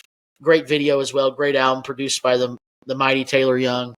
And that is Military Guns track, Very High. Very good. Incredible song, incredible video. My last pick, the best melody I've heard all year, and it's in a death metal song. Death metal, hardcore death metal song. And that's The Silence Beyond Life by Fuming Mouth. I didn't mention it in the honorable mentions because I distracted. And so much. You're interviewing Travis and Parker from Spectrum Record Lounge, and that track dropped that week, and I'm fumbling through records, singing that melody while looking through records. Dude. Incredible track, nice. Incredible band. Those are my tracks of the year. Okay, so we're going to go with my top singles of the year. Top single of the year for me definitely has to be Depeche Mode, Ghosts Again. Strong. Very, very sad song. Amazing melodies. good instrument. Well, I don't know if it's instrumentation or beat work or whatever, because a lot of it is like all songwriting. Yeah, it's fantastic. I loved it. I constantly go back to that song because of the emotional pull that it has, which they had like a death in the band before this album actually came out. Yep. Going on from that, I'd definitely probably put Post Malone "Morning." Fucking track. I could listen to that song back to back to back to back to back to back. Don't wanna sober up. Was that not the first single that he released from this? That was the second single. Second, that's right. The first one was Chemical. Which was good too. But not as good as this one. But Morning is just like, it's got that hook that just like puts that earworm in you. Like Posty got it. Can't get rid of it. He's got his. By the way, I appreciate all that Post Malone does for underground and hard music. Yes, 100. He is legit a fan and promotes and goes to shows. Like he's hanging out with Tsunami, Speed, Military, Speed, baby. Gang called Speed. Yeah, dude, he was hanging out with fucking Machine Head. Like, he was backstage. Beach Fossils. Took him on tour from. And he had Great Gate Creeper and Turnstile on his festival. Well, shit, like, a few years back, he was, like, hanging out with, like, Kirk Hammett and King Diamond. Yeah. Like, how crazy is that? You want to shit on Post Malone because he's a pop whatever artist, and he's hanging out with all the legends. Yeah. And my favorite video is of him with Brian Garris from Knocked Loose, and they're on a bus or something, and they're fucking, like, just riffing to Stray from the Path. It's fucking incredible. Yeah. So from that, my last top single of the year would definitely have to go to Cattle Decapitation for We Eat Our Young. That's a good one. Good one. Great album, too. Fantastic. And I'm going to leave it there because if you're watching this, if you want to know what that is, pause it, watch that video, or listen to that song. And check it out and come back to us. We're going to have Jake start us off with his fourth favorite album of the year. What you got, Jake? One of the best albums of the year. Like, these last four are just like, they could all be number one. They're great, fantastic. This is the best pop record you'll hear all year for me. Definitely. And that's Emarosa's Sting.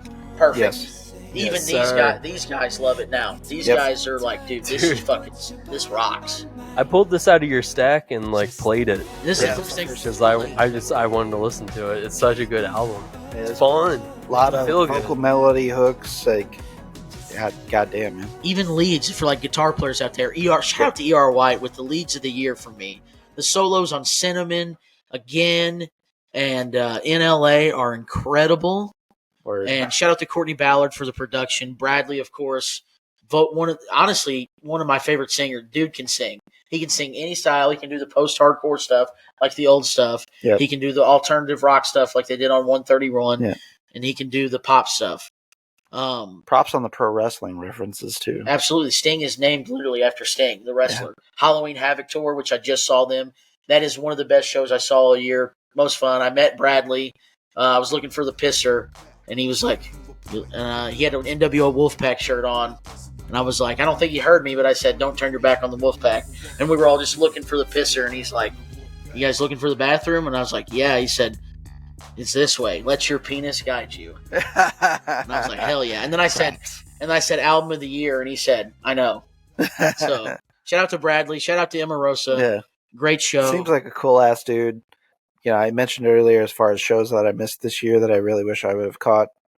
If I had the money, man, I would have went with that one. Top 5 shows that I missed this year that came through St. Louis without question. I would have liked to have seen them live.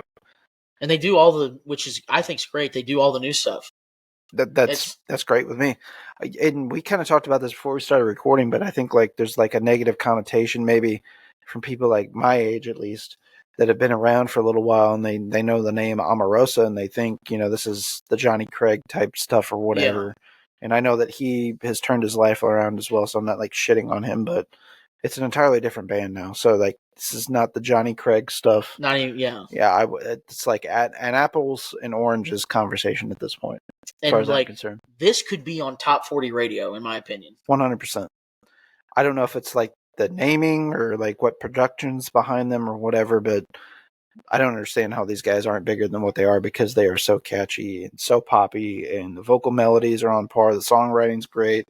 You made this comment before we went live that there's like a George Michael pop element to them, Yes. and I agree with that 100%. George Michael, one of the greatest voices in all of music, all time. Oh. They do their best to be named in those same breaths. Emarosa, man, what an album! Emarosa, Sting, my favorite track, Cinnamon. Listen, you'll love it. It's a good one. It's good. It's good. All good. So, Ridge, you're going to give us your number 4 now. Oh. So, you are in line, son, and I think you've got something from a legendary band that's been known for decades at this point. Had so many bangers. And another one this year returned to form, and that is Cannibal Corpse, Chaos Horrific. Legends. Do you guys like cheeseburgers? You ever get tired of cheeseburgers? Never. No. Do you ever get tired of new Cannibal Corpse records when they sound amazing? Nada. No. Nada, boy. You can't go wrong with Cannibal Corpse. And they delivered on this. This was absolutely amazing. This is the 16th studio album that they have released. That's insane. And this was released on September 22nd. So good. On Metal Blade. Fantastic record. It's been out 3 months, man. Like, it's hard to believe. Like, my favorite track is Bloodblind because it is just absolutely thick. It's just like they record, like, layered and layered and layered on guitar tracks. This is the heaviest guitar death metal album that has been released this year, and I can't get any more of it. It's amazing. I turn, like, my son, he's just always like, yeah, turn on that headbanging record, and I'll like put on just something metal, and he's like, no, that one, the head, and it has to be Chaos Horrific. Did they call it monster music? Yeah, he was calling it monster music for a little bit. He's like, get those guys playing that monster music. And shouts out Cohen. It's absolutely amazing. I mean, they're keeping with the whole zombie dead theme. I got it on the Tiger's Eye. One of my favorite album arts of the year too. Like, it's so good. There's like a gatefold with it's like too. Norman Rockwell meets The Walking Dead. Yeah, dude. This looks like, I mean, pages you would see a little bit out of like The Walking Dead or Crossed, which is another underrated comic line. 100%, my man. But yeah, dude, if you haven't listened to Chaos Horrific by Cannibal Corpse, Corpse Grinder, he's not really doing as much like highs as he normally does. He's more focusing on lows and mid-range, but it's not monotonous. There's nothing about it. It's just meat and potatoes, visceral, hammering death metal, and that's all you could wish for. They're the Kings for a reason. Yes, they're the what's the one thing that's been going around, the ACDC of death metal. I thought that they were. I don't know if someone else has said that. I think somebody else said that too. Well, I see, because they're AC because they're good. Yes, like people shit on ACDC, but I just don't know what they're talking about. What is top 5 rock band of all time? What is There's not many bad Cannibal Corpse records. One. There's not one. No. Like, I'm not a huge fan of Chris Barnes. I prefer Corpse Grinder. Like, I will die on that. And I love Grinder's solo album too. I appreciate the few albums that he did with Cannibal Corpse. Those are monumental, and they did a lot for the genre. But I'm gonna go and listen to Corpse Grinder, honestly, if I'm listening to Cannibal Corpse. And Chaos Horrific is just absolutely insane. It's a very good release. And that's my number 4, Cannibal Corpse. Chaos Horrific. Hell yeah. So I'm going to fly in with my number 4 now. Ooh. Supergroup. From Sargent House Records. Mega supergroup. 2 of my top 2 favorite musicians in the world. Number 1, Stephen Brodsky of Cave In, Mutoid Man, Converge, and so many other bands. He was on the last Converge record, that is, so that's why I'm naming him, and has done Converge things in the past. Stephen Brodsky, one of the best frontman / guitarists in the game. His range, his ability to sing in melody, and also his ability to play what he plays while he's singing or screaming is worldly. I hope to be a quarter the musician of this man ever in my life. I would die happy, is the best way to say it. And then I have to mention Ben Kohler, my favorite modern drummer without question. He's on my Mount Rushmore of drummers, from Converge, Ass to Tiger, All Pigs Must Die. Ben Kohler, an amazing, amazing drummer. The drummer on Mutoid Man as well. This album adds Jeff Matz from High on Fire, arguably one of the best bassists in all of heavy music. Yep. And I think it shines on this album more so than anything he's ever done before. And High on Fire rules. They're He's a fantastic. very versatile player, Great band. too. But you actually can hear and distinct his bass lines on this, his bass runs.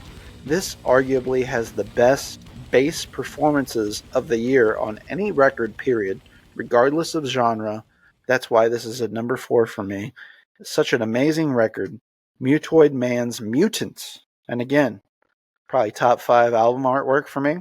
That does a lot for me. Cannot go without mentioning my favorite tracks, of course. That's Call of the Void. We've got Broken Glass Ceiling. We've got Siphon. We've got Demons. And then I think Monster Hole is right after Demons as well, which is kind of funny because Ridgee and I used to be in a band with a song called Demon Hole. So those tracks back to back on this album, and of my favorites, just kind of happenstance, I guess, if you will. 10 songs, 38 minutes. Riff City, One Way Ticket, Hello, Admittance, Stephen Brodsky. Come listen to Mutoid Man's Mutants, number 4 for me. Paul Mutes. Yes, sir. That's what I like. Mute, like you, when I said Paul Mutes to you, you said Mute Toid Man. Yeah, I love that. there you go. What you talking about? Now we on to the top 3. We are moving into the top 3, and Ridge is going to get started with his number 3. Oh, my number 3 is a good one. This one came out of nowhere for me. I was at work, got the notification this dropped, listened to it probably like 10 times, 7 times in that day, messaged you guys religiously about how much you should listen to this, and that is Autopsy's Great record. Ashes, Organs, Blood, and Crypts, released October 27th on Peaceville Records. This is just the kings of gross-ass death metal, death doom, whatever you want to put it. There's a little bit of doom in this album. There's a lot of, I would say, kind of Sabbath-y kind of worship stuff. The newer bass player has been handling a lot of like the recording and stuff, so you can definitely tell. Like, one thing on this record is that the bass tone pops. Like, you hear it, and it's not... Which is funny because this is something that we've all talked about, and we also talked to Joey, friend of the show, Rackavan, who's done a few episodes on ATI with us as co-host, guest co-host, if you will. And that is the bass tone. In heavy music, there's usually a little bit of dirt on that bass, or you know, a little bit of distortion punching through. With this, it's very clean, and it's mixed almost in the background, but because it is clean, it helps it stick forward in the mix. Yeah, it's rounded and warm. And you don't... That's not something that's traditional in heavy music, particularly in this genre. Yeah. And it actually adds to the signature sound, and it's something that popped out to me as a listener. I know that was one of the first comments I made to you, was the bass tone. Yeah, the bass tone absolutely won me, because you don't hear that much. You don't hear audible... Yeah. Like, you distinctive, can hear everything that bass player is playing.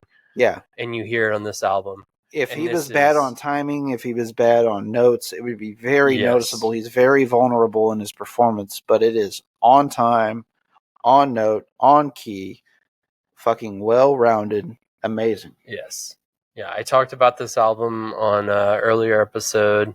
There's mixes of like thrash, punk, doom, death metal, everything. And it's so good. The way that they worked everything. And it almost, the production value on it also kind of puts you back in like the 90s, like the mid-90s era. Autopsy's put out some good records. They put out some stinkers. I'll go ahead and say Shit Fun is the worst record death metal record to me. Like, it just does not sound good. Shit. Not just because of the cover. A lot of thought. Just I absolutely cannot stand the way man. that album sounds. But this is completely different. This is an entirely different animal. But yeah, that's my. I'm gonna stop there. That's my number 3. Autopsy. Hell yeah. Ashes, organs, Blood and Crips. Blood and Crips. I'm gonna Crip walk straight into my number 3, boys, to some Jerome's Dream here, ladies and gents. You might know this name from the ATI podcast and some of the discussions that we have had of the past. Episode 89, I talked to both Eric and Jeff, the drummer and bass player / lead singer of Jerome's Dream, Iodine Recordings, 10 songs, 24 minutes, 45 seconds. I talked to these guys for like 2.5 hours. Such amazing people. One of my favorite conversations I've had to date in any iteration of the ATI podcast. These guys were awesome people to talk to. One of my favorite bands in heavy music present day. It was awesome to connect to these guys on a real level. They were aware of your guys' channel. They actually watched episodes of Waxing-On. They talked about you guys with me. Love it. Quite a bit. They knew that you guys were brothers, so they obviously like listened to, because it's not like you guys make a mention of that every episode or anything. But it's like they were aware of you guys, so like they're actually listened to us as well, which is also such an honor to me to know that these guys listen to us, because I love them so much as a band. Dude. They used to be in Massachusetts. Now they are in San Francisco. These guys originally were a band in the late 90s on Iodine's radar, which kind of started about that time. But they had like this reunion and reiteration, rebirth in 2018. These guys came back out strong, in my opinion. I will say, like, the last 3 or 4 listens you might have of them or anything that they've done, it's kind of all over the map, but they've hit their stride with this one.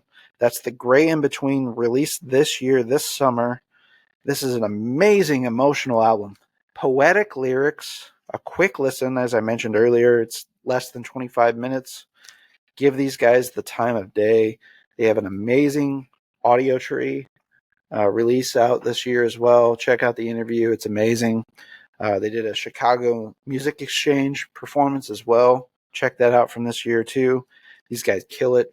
The guitarist I mentioned earlier from Loma Prieta is now in the band. It has enhanced their sound. It's tapped back into the best of what they were around the year 2000.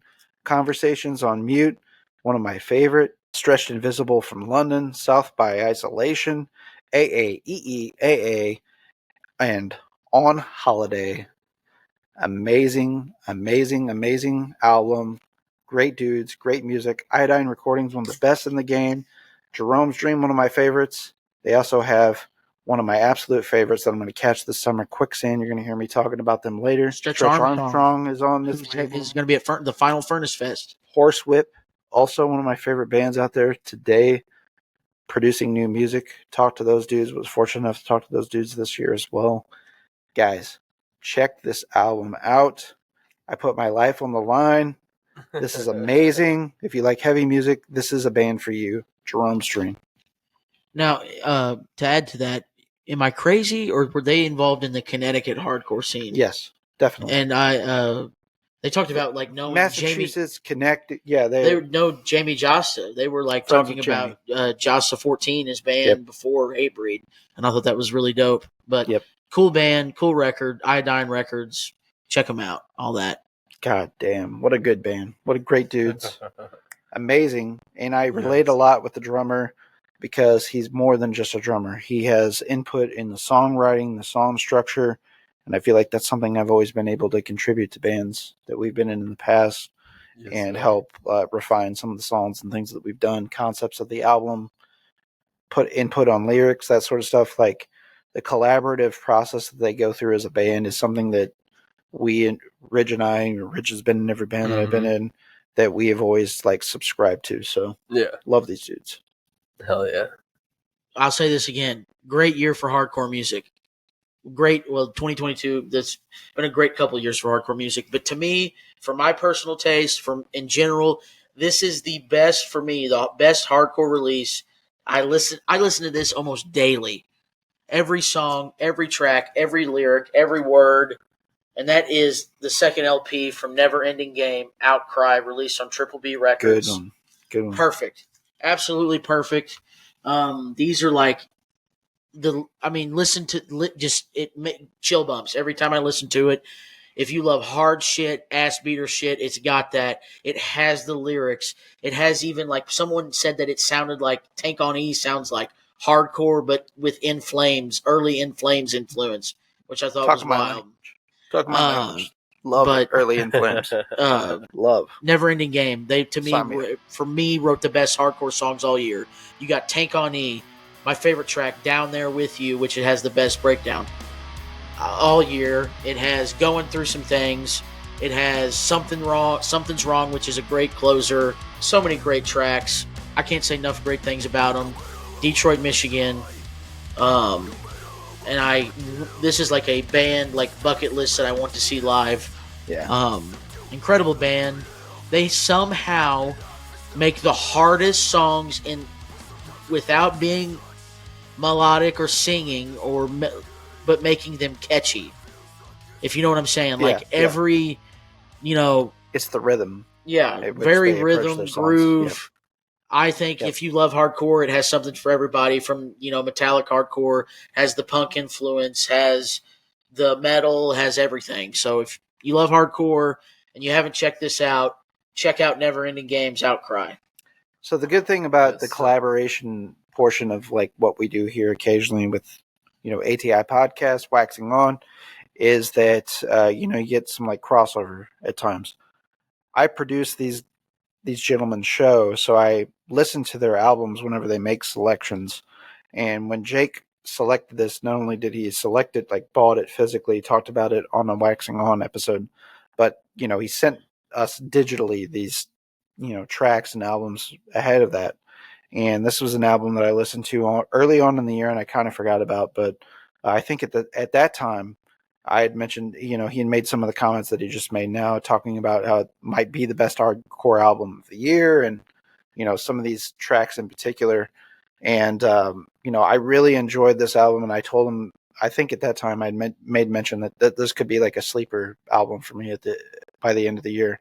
It kind of fell off my radar, and I forgot all about it until you started to send me your list. I'm like, oh fuck, I did listen to that album, and I actually loved it.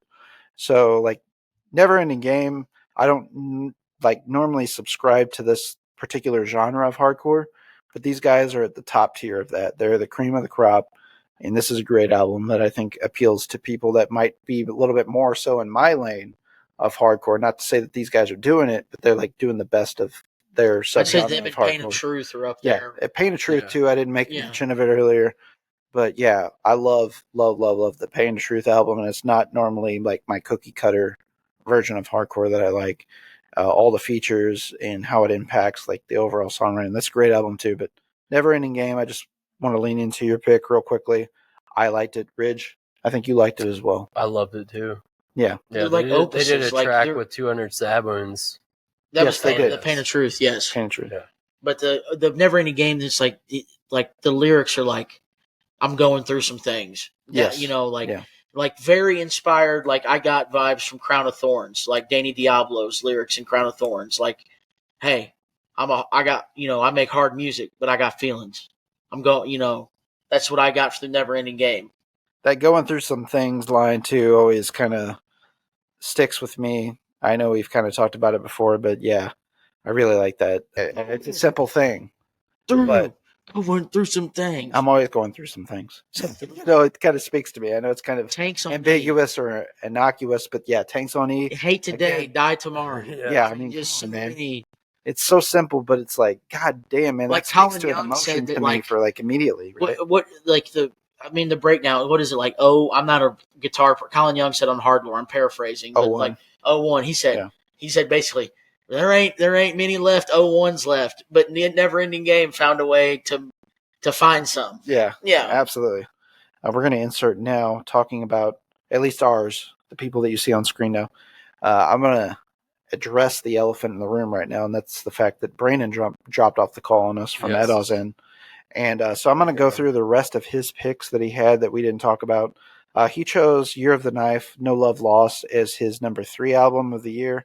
Fossilizations, Leprous Daylight, Ridge already talked about that earlier. And then I also already talked about Spy Satisfaction was Brandon's number 1 album of the year. Josh of the ATI Podcast, my normal co-host, submitted his top albums of the year, and I'm going to go through those very quickly. We've got Dying Wishes, Symptoms of Survival, which I talked about in detail. He also picked Cultist, Slow Suicide, which is another great album from this year. Crypta's Shades of Sorrow. So whenever I was talking about earlier, those handful of bands that could be like sleeper albums of the year, Crypta, another very female heavy led band from South America, doing amazing new original music with, many, you can look to bands like Sepultura, which is easy to say geographically as an influence, but if you like that type of stuff, you'll like those ladies in Crypta and what they're doing. Chamber, another great band. Nashville heavy music scene is really starting to produce some great bands. I think they're Pure Noise too. On Pure Noise. And Chamber is another one of those bands. Again, we're talking about all these great bands and variety from Pure Noise. A Love Letter to Kill For. Josh also named Johnny Booth's Moment Elsewhere. If you like mid-era Norma Jean, I would recommend Johnny Booth's album that I just mentioned. Josh also named Scowl Psychedelic Dance Routine as an honorable mention. And Metrics Formentera, I think is how you pronounce it, 2. Last year they did version 1. This year they did version 2. Metric is a band that was one of my favorite like indie rock bands from the late 2000s into the early 2010s, featured on Scott Pilgrim 2010, and a band I feel like that not enough people talk about, even though they have some commercial success, and a solid album from this year from my perspective, but one of Josh's honorable mentions. So what we got here, my second favorite album of the year, another band I had the honor of interviewing this year for ATI Podcast. We did it on episode 83. We spoke with this band for over 2 hours, and that was Spotlights. It's a fantastic interview. Epicac Recordings.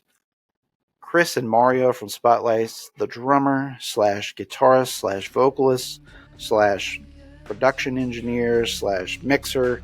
Mario does it all, but very much a collaborative effort. Sarah, Mario's wife, the bass player, and a 3-piece. What the fuck, boys? This is the best produced album of the year, in my opinion. Listen to this from start to finish. Tell me I'm a liar. I'll tell you to shove your own fist up your ass. This is an amazing album. Mario, fucking wizard. Mario, I love you, brother.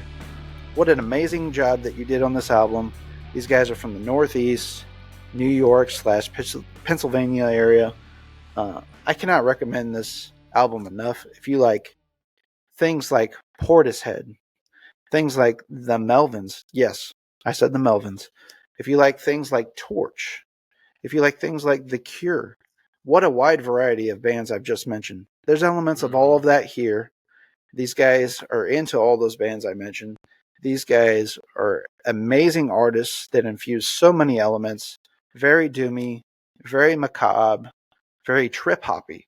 This album probably showcases the most variety of any album this year on my selections. My favorite tracks are Beyond the Broken Sky, The Alchemist, Sunset Burial, Ballad of Light. This album comes in 9 tracks, 47 minutes, 57 seconds. The longest album of all my selections.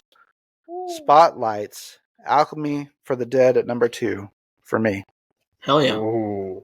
My number 2 and number 1 picks could be both number 1, but you have to pick one, and it's, these are my 2 favorite records of the year, not even close. If you know me, if you know this channel, you know how much I've talked about this band, and that is the 4th LP from Trophy Eyes, Suicide and Sunshine, released on Hopeless Records. I mean, I don't know what to say. John Floriani is my absolute current favorite lyricist. That's not Daryl Hall and John Oates, and they're living. Those are John. It goes Hall and Oates, John Floriani, favorite lyric writers in the world. You're a big lyric guy too, though. We should mention. I That's mean, something that you look at with. I love lyrics. I don't know why. I mean, I like the music. Obviously, if the music doesn't sound good to me, I don't like it. But sure. But first, I just have always like, what are they saying? Like that's obviously there's a time and place for like stuff that doesn't have.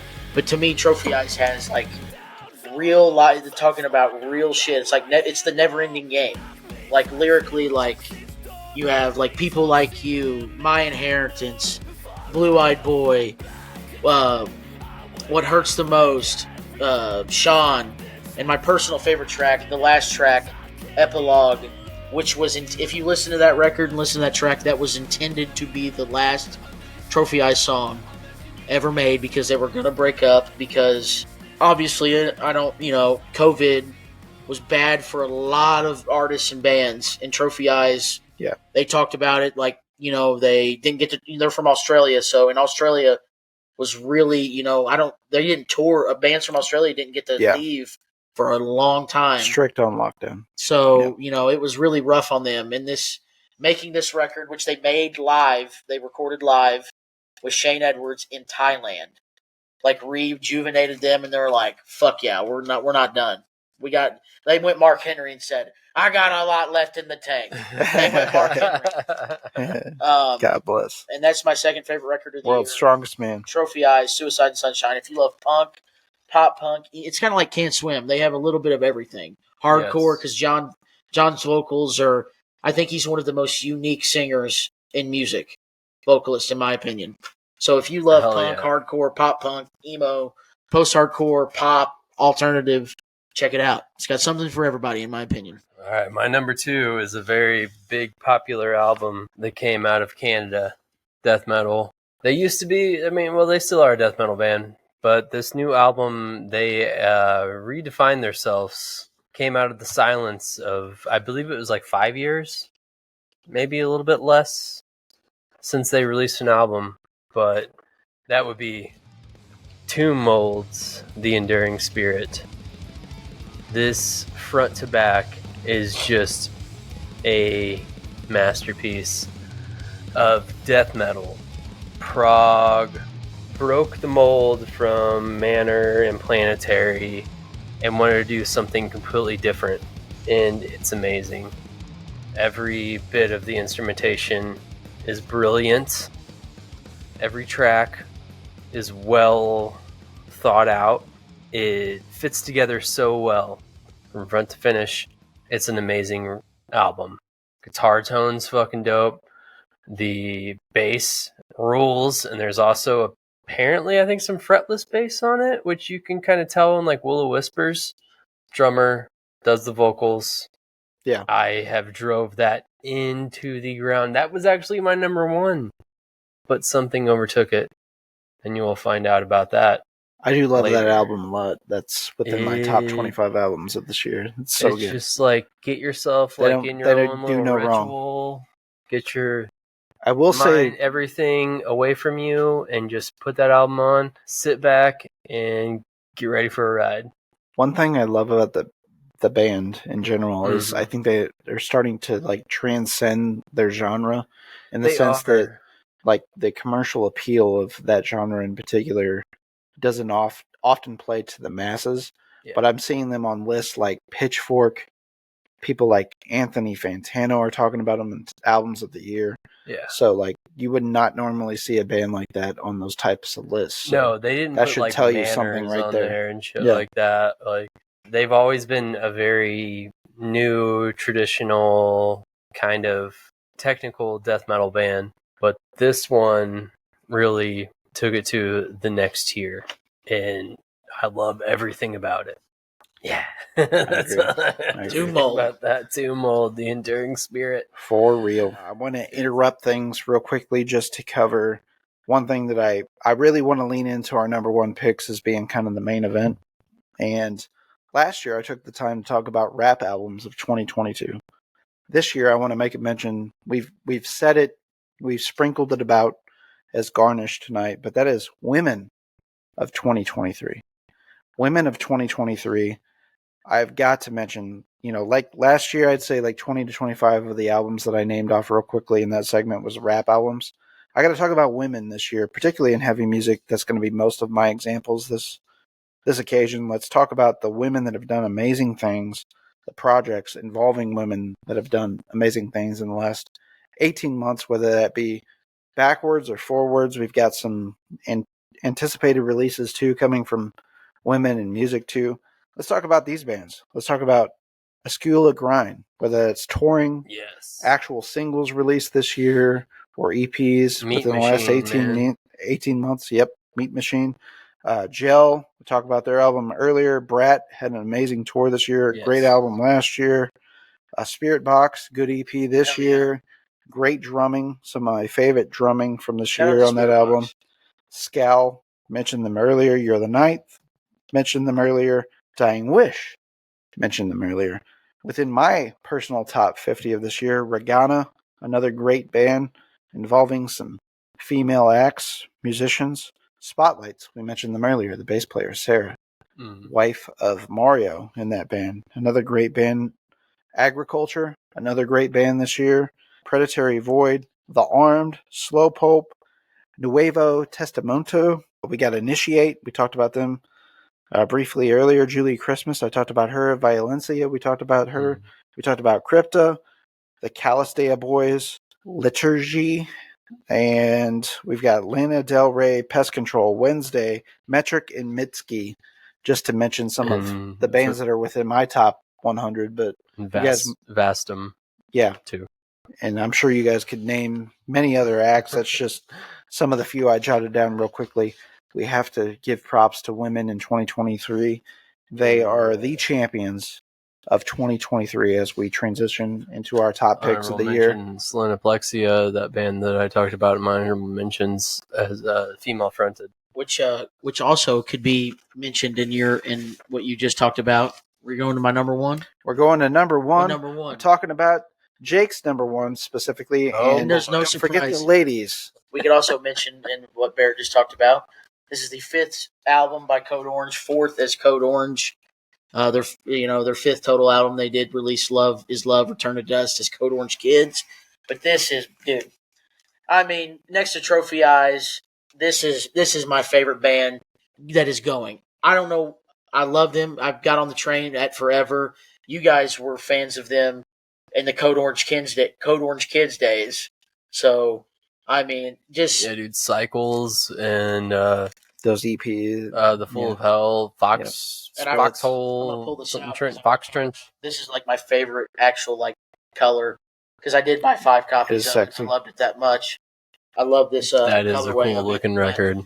To me, why I love Code Orange is because they have no fear. No fear, no risk, no boundaries. That's like one of their things in their that they put back in I Am King. Everything's a callback.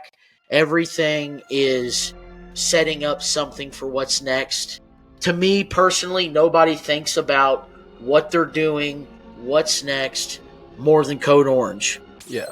They are obsessive in a great way, especially Jamie. Jamie is a visionary, a legend, hell, he used to drum and sing. I feel like that's fucking hard as hell to drum and do lead vocals. And now he stepped out, and Mike Portnoy's son, is the drummer. Perfect band. I love everything about them. I understand. I think this record's perfect. Theater of Cruelty is my favorite track. I think it has something for everybody. If you like metallic hardcore, if you like nu metal, industrial metal, and alternative rock, hard rock, all the genres, trip hop, hip hop, they have it. I understand if some people, I'm going to go because if some people do not understand what they're doing, but to me, I appreciate that every album is something new, something different, pushing forward, always thinking about what's next. What can I do organically, in my opinion? I think that they're the best at that.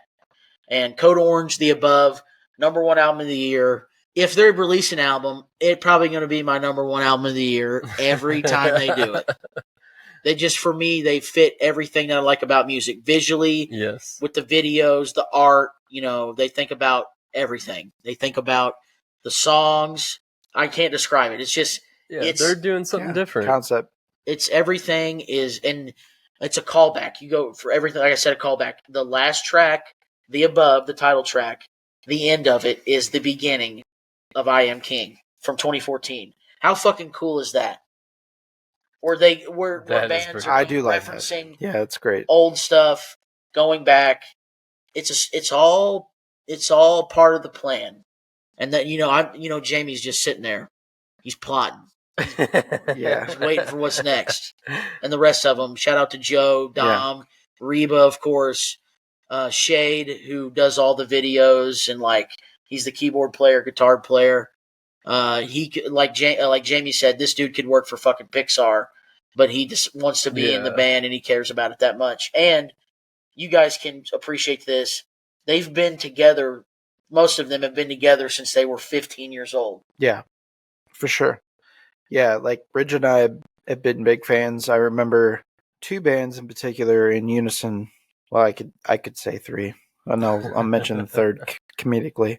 Touche Amore and Code Orange Kids, when they started, were 2 bands that Ridgee and I immediately were locked in on.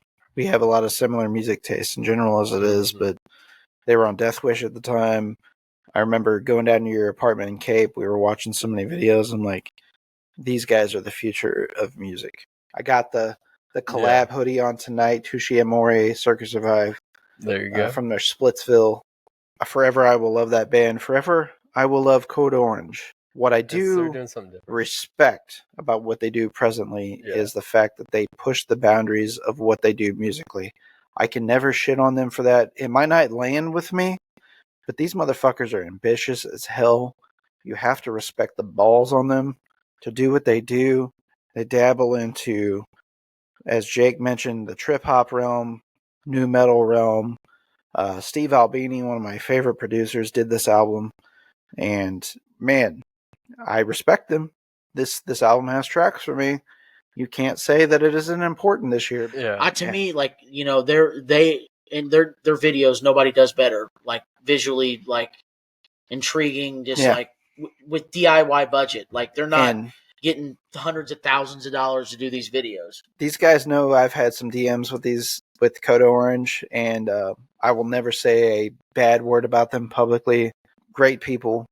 They've always put out music that I've enjoyed or at least appreciated, even if I don't love the most recent thing that they did. I will always root for these guys. They've done stuff with wrestling too, which is another plus for me. They did The Fiend, Bray Wyatt's theme music. They performed live on air for NXT with Incendiary. One of the favorite things I've ever seen on television, period, in my entire life, probably top 10, is the lead vocalist from Incendiary comes out, does Aleister Black's theme song. He's the guy on the vocals for that song. Code Orange Kids did the live musical backing for an NXT pay-per-view. One of the most amazing goosebumps moments I've ever had in my life because I love all the musical artists. I love the individual pro wrestler. It was a great match. It was my favorite promotion at the time. It was hitting on so many levels for me. I will always love Code Orange, regardless of what they do. They could fucking take a shit audibly, record it, and put it on a track, and I will say, good for you guys. And because when I'm about the new from Out for Blood, Underneath, and this album, this is what I tell people: you should have knew it was coming. They gave you the industrial it's been electronic, progressing. I Am King has that. That's what I tell people. You should, and that's what I love. Always come looking forward to what's next, and just they're perfect to me. They're my favorite modern band. Not even close. The tracks were good, but I would catch moments of the songs that I would just be like, yeah, this is what I want. This is really good. And then it would go to a strange turn. So I would have to re-evaluate the song, and then it would go into another strange turn. Not saying that it's bad at all. It just wasn't for me. It was just this the whole time I couldn't concentrate on the track because I was trying to figure out what they were trying where to do. Where they were going next move. Yeah, so it was just I hear you. It's like a chess game or whatever, but not saying that it's bad at all. It's just it wasn't for me. But I appreciate, and they are one of the hardest working bands right now. Well, I wanted you to make those points because I think it's very important to highlight, because, you know, just because something doesn't land with you personally doesn't mean that it's not good or that it's not ambitious. And they don't forget where they come from either. And these guys are not. I'm not They're shitting still- on They're them. very humble. They're still good tanking people. out and promoting hardcore. 100%. I just Gel, Gridiron, Bringing Teenage bands on the Wrist. rise. Yep. Yeah. Yes. Yep. It's just And, I want to make it. I will always try to support these guys in some way because they're good people. They're doing their best. They're just trying to push themselves artistically. Yes. And I will never shit on them completely because of that, because I respect it. I feel like I try to do that to myself. Yeah. You know. Number 1 album of the year goes to Cattle Decapitation, Good album. Terracite. Good album. From the moment I heard We Great album, Eat Our actually. Young, I knew this was going to be amazing. Death Atlas was good. That kind of like brought me into Cattle Decapitation because I'd only heard like the original shit that they did with Gabe from the Locust and stuff.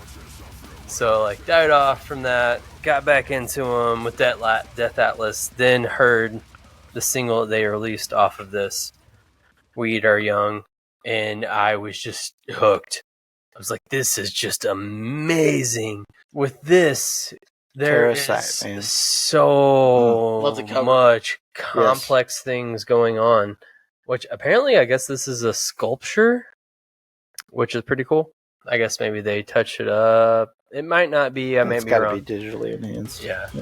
But apparently there's like some sculpture work somewhere in this artwork. This is just straight up, I don't know, kind of like death grind tech in a ways.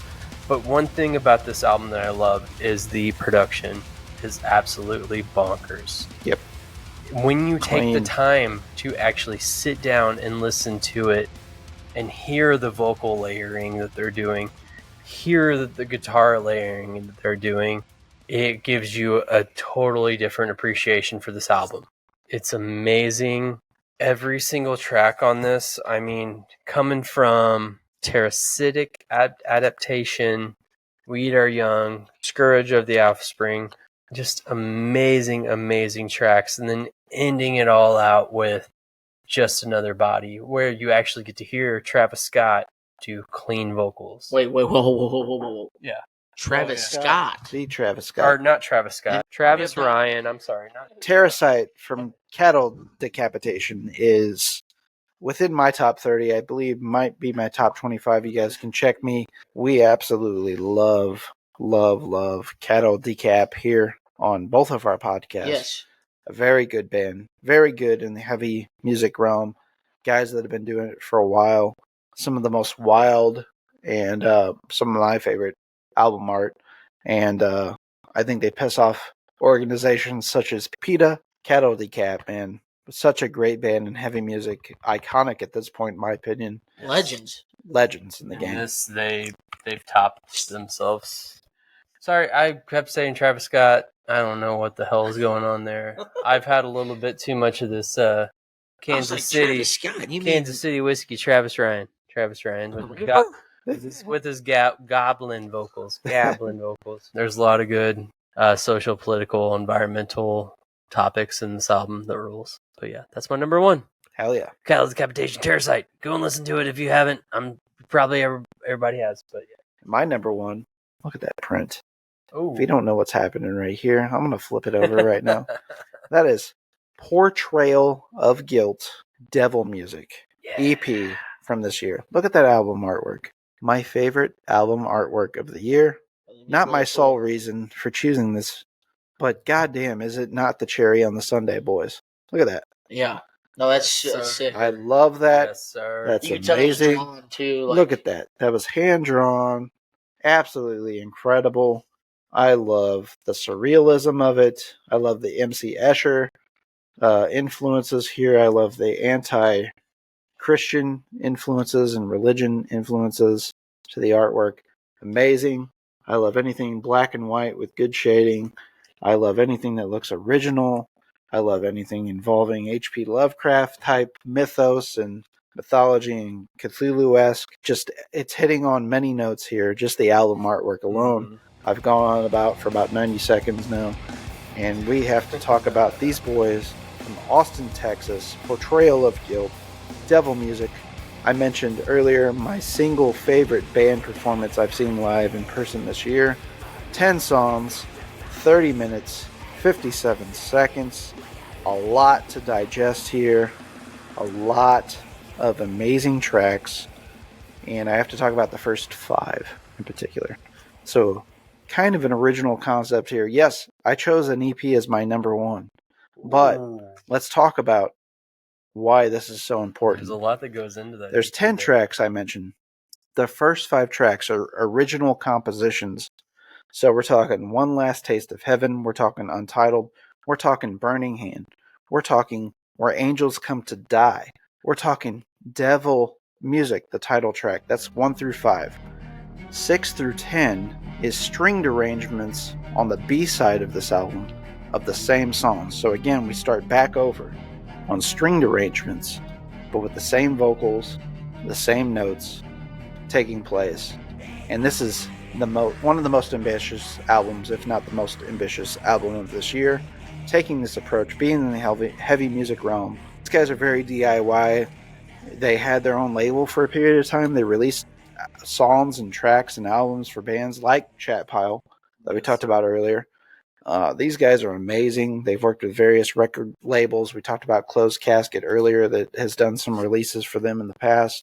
Such an amazing album. I tried to succinctly make like a very like modern reference to these guys. I will say Bleach era Nirvana. So that's pre-Nevermind with Black and Doomed hints with a little bit of Jesus Lizard and Unwound to these guys. Yeah. So amazing. So amazing. Listen to this. Dark, dreary, kind of jangly sound. 100%. You guys saw them live this year. We saw them live this year. Did they open for what? Fall of Troy? Fall of Troy. Yeah, that's right. They were the semi-main for Fall of Troy. I think like a lot of people would categorize these guys as black and screamo. That's in a genre? Yeah. I've never heard of black and screamo, but screamo is a genre technically present day. Well, that's anything. Black is just a reference to like parts of things that they do. So like we're talking like, think about black metal and kind of like the fast-paced like double time drumming and rhythmically like what they do in that stuff.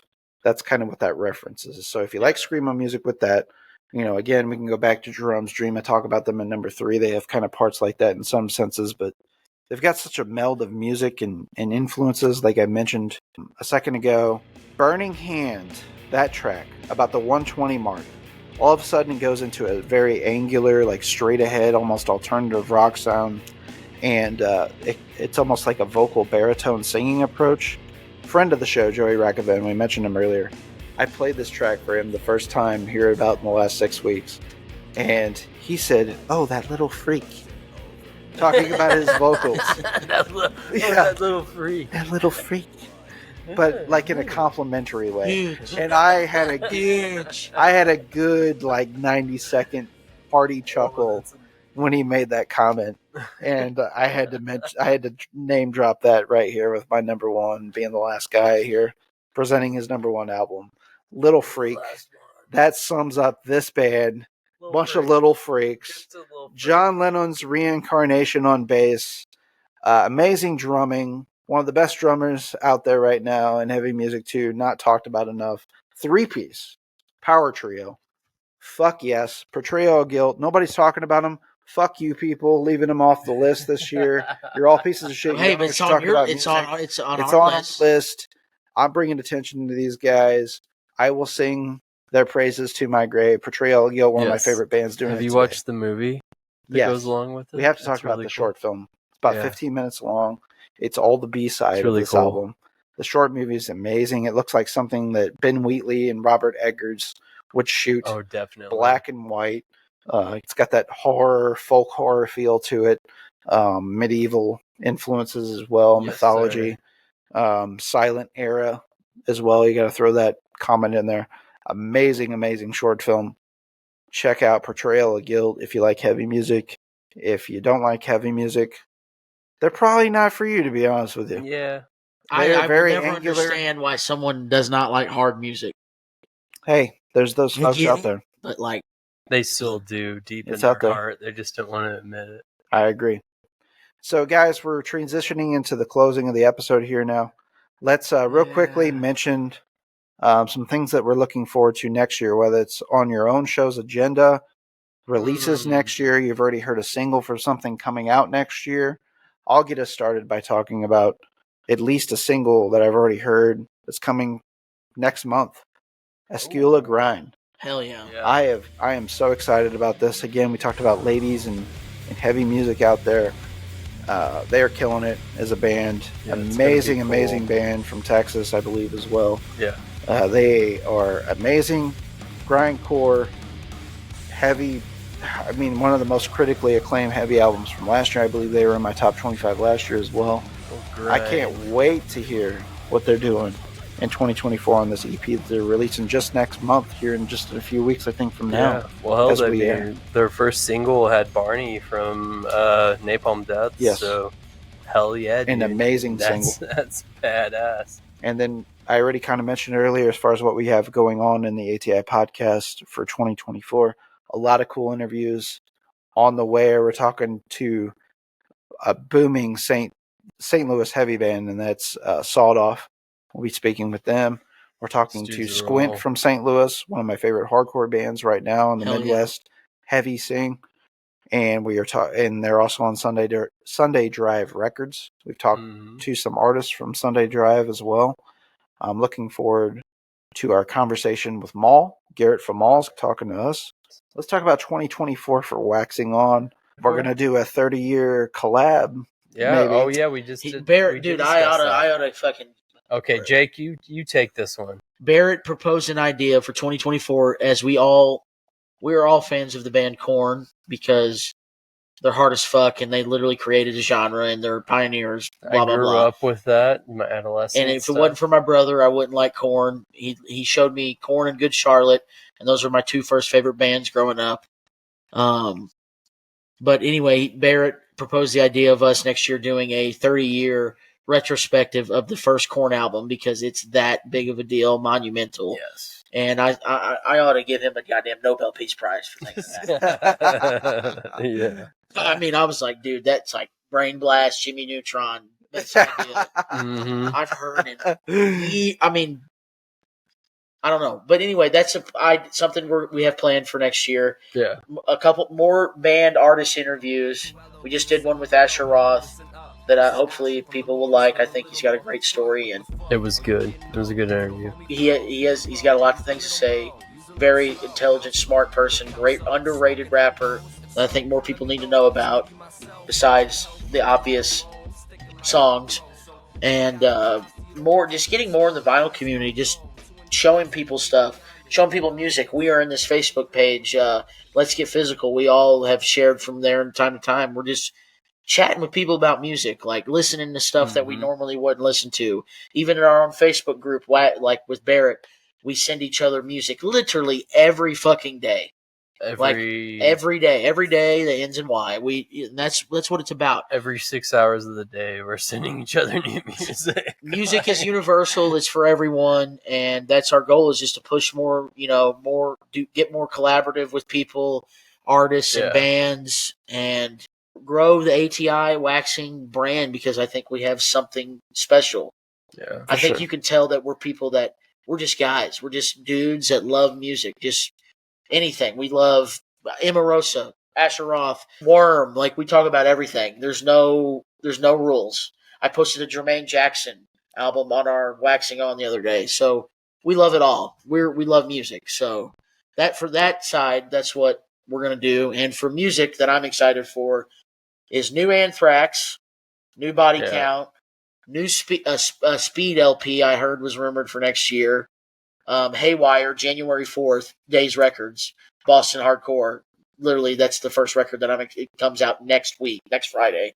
So those are just a few things that I'm excited for in 2024. Yeah, when it comes to new albums. And Asher Roth EP, I'm just going to spoil it. You'll already, before this comes out, you'll hear he talks about Temporary Heaven EP with Heather Gray. Yeah. Will be out next year. That was a Waxing breaking news exclusive. So, yeah, he said Temporary Heaven will be out probably in the next couple months. Yeah. And then my top anticipated albums is hopefully this year the new Cure album. I'm waiting. I think we're all you waiting. can you have like 4 or 5 tracks online of them performing them live, and it is like disintegration on a heavy amount of antidepressants that aren't working. Goddamn. It's Put rough. Down a shirt, it's rough, son. It's amazing. That I'm hoping for a new Deicide this year, since they teased a new track around Christmas time. And they'll be at Milwaukee Metal Fest so, too. yeah, they will be at Milwaukee Metal Fest. So 2024, looking forward. I already mentioned most of my stuff, but the only other thing I want to mention before we wrap things up tonight is some of the shows I already have tickets for in 2024. I got the Black Flag reunion of My War coming to Red Flag in St. Louis. I can't wait for that in March. I'm going to that. Nice. I am going to April's show. We talked about it earlier with Better Lovers at Off-Broadway and See You Space Cowboy. I can't wait for that show. And then in May, I'm going to Slow Dive in Drab Majesty,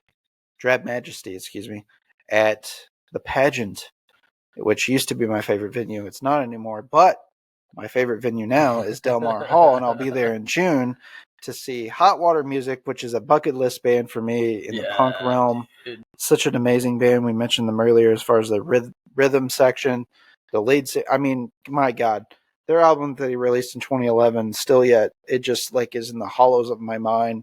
One of my favorite albums in recent years as far as punk is concerned. And we're talking about something that's almost been 15 years now. Their 30-year anniversary, but the semi-main for that is one of my absolute favorite bands of all time, and that's Quicksand. Yeah. So I cannot wait to see Quicksand, and I'm excited to see if there's any openers and who those might be and who they announce for that. But those two bands alone is well worth the price of admission for me. So those are shows coming up that I already have tickets for that I am just so excited, tickled pink, as they say, about, and I cannot wait to see. I would see Pink if I had to see these shows. Like, if that was a requirement to see these shows, I would go watch Pink, and I don't give a shit about Pink. So there's that, and that's a fact.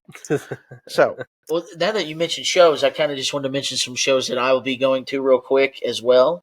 Go for February, we got Southpaw, Florida HC, playing at the Sinkhole February 15th. Coolest tour poster in the game with the WWF Hardcore title as their tour poster. We have, I'm still trying to go see Code Orange in Chicago in March. Also, LIHC, Koyo with Life's Question, and the other bands I'm drawing a blank on are going to be in Springfield. I'm trying to go to that as well, and then I will be at Limp Bizkit with Riff Raff and Corey Feldman and Corey Bones. Feldman, what's up? I will be there for that. Blink-182 with Pierce Surveil. I will be there. And Say Anything in May is doing 20 years of Is a Real Boy. At the Pageant. Those are some shows just off the top of my head that I'm probably going to be attending. Front and center. Oh, yeah. Hell yeah. And hopefully Asher Roth in St. Louis in 2024. Let's make it happen, We'll bring the people. So let's wrap things up with telling the good folks out there, if this is their first time watching us, where to follow us at, guys. I know you're very active on Instagram. Of course, we have a playlist dedicated on YouTube on the ATI Podcast channel for Waxing-On. Let's talk about what that handle is and where to follow you guys at on Instagram. You can follow us on Instagram at WaxingRJ. Yep, WaxingRJ. We do our sometimes daily, depends on our schedules, daily spins that we're doing. Yep. If we're going to be doing an episode. Also news on the ATI. That's where you can find us at. Interact with us. Fucking comment. Tell us what you like. Tell us what you're listening to. Tell us what you don't like. Tell us what you don't like, brother. Let's talk about posting Lynn and Jermaine Jackson, and I'm just like, I'm waiting for the hate comments. I'm waiting for the misses. Yeah. Because those are all hits for me. Yeah, We want to discuss music. Like, get at us. Come on. Let's talk. As you guys know, you can catch the ATI Podcast at the ATI Podcast on Instagram. That's where we're most active. We're across all social media channels. Follow us on Facebook. Follow us on Twitch. Follow us on X. We are very active across all channels. We've got a lot of content out there, whether that's the ATI Podcast, the Mothership, the sister shows, that being, of course, Waxing-On. These gentlemen I'm here with right now. Ed Alzen, we had Brandon earlier in the conversation. More programming, more exciting things to come in 2024. Just keep in touch with us at the ATI Podcast on Instagram. That's our most repeatedly fluent site on social media that we keep most up to date.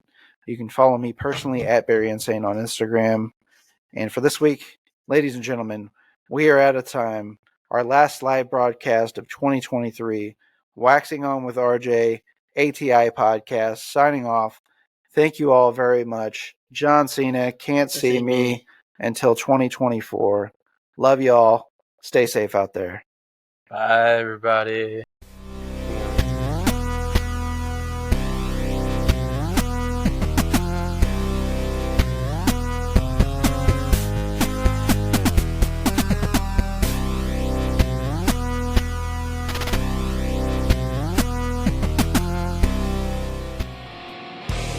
This is Barrett from the ATI Podcast.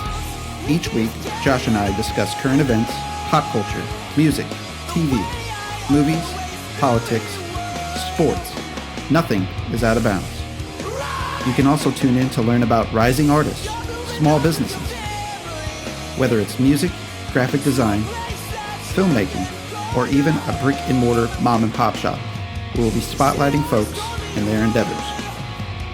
Listen to us on Spotify, Apple Podcasts, Google Podcasts, Amazon Music, Anchor, or anywhere you enjoy your podcasts. Just search ATI Podcast. We would like to thank you for your continued support, and as always, please stay safe out there.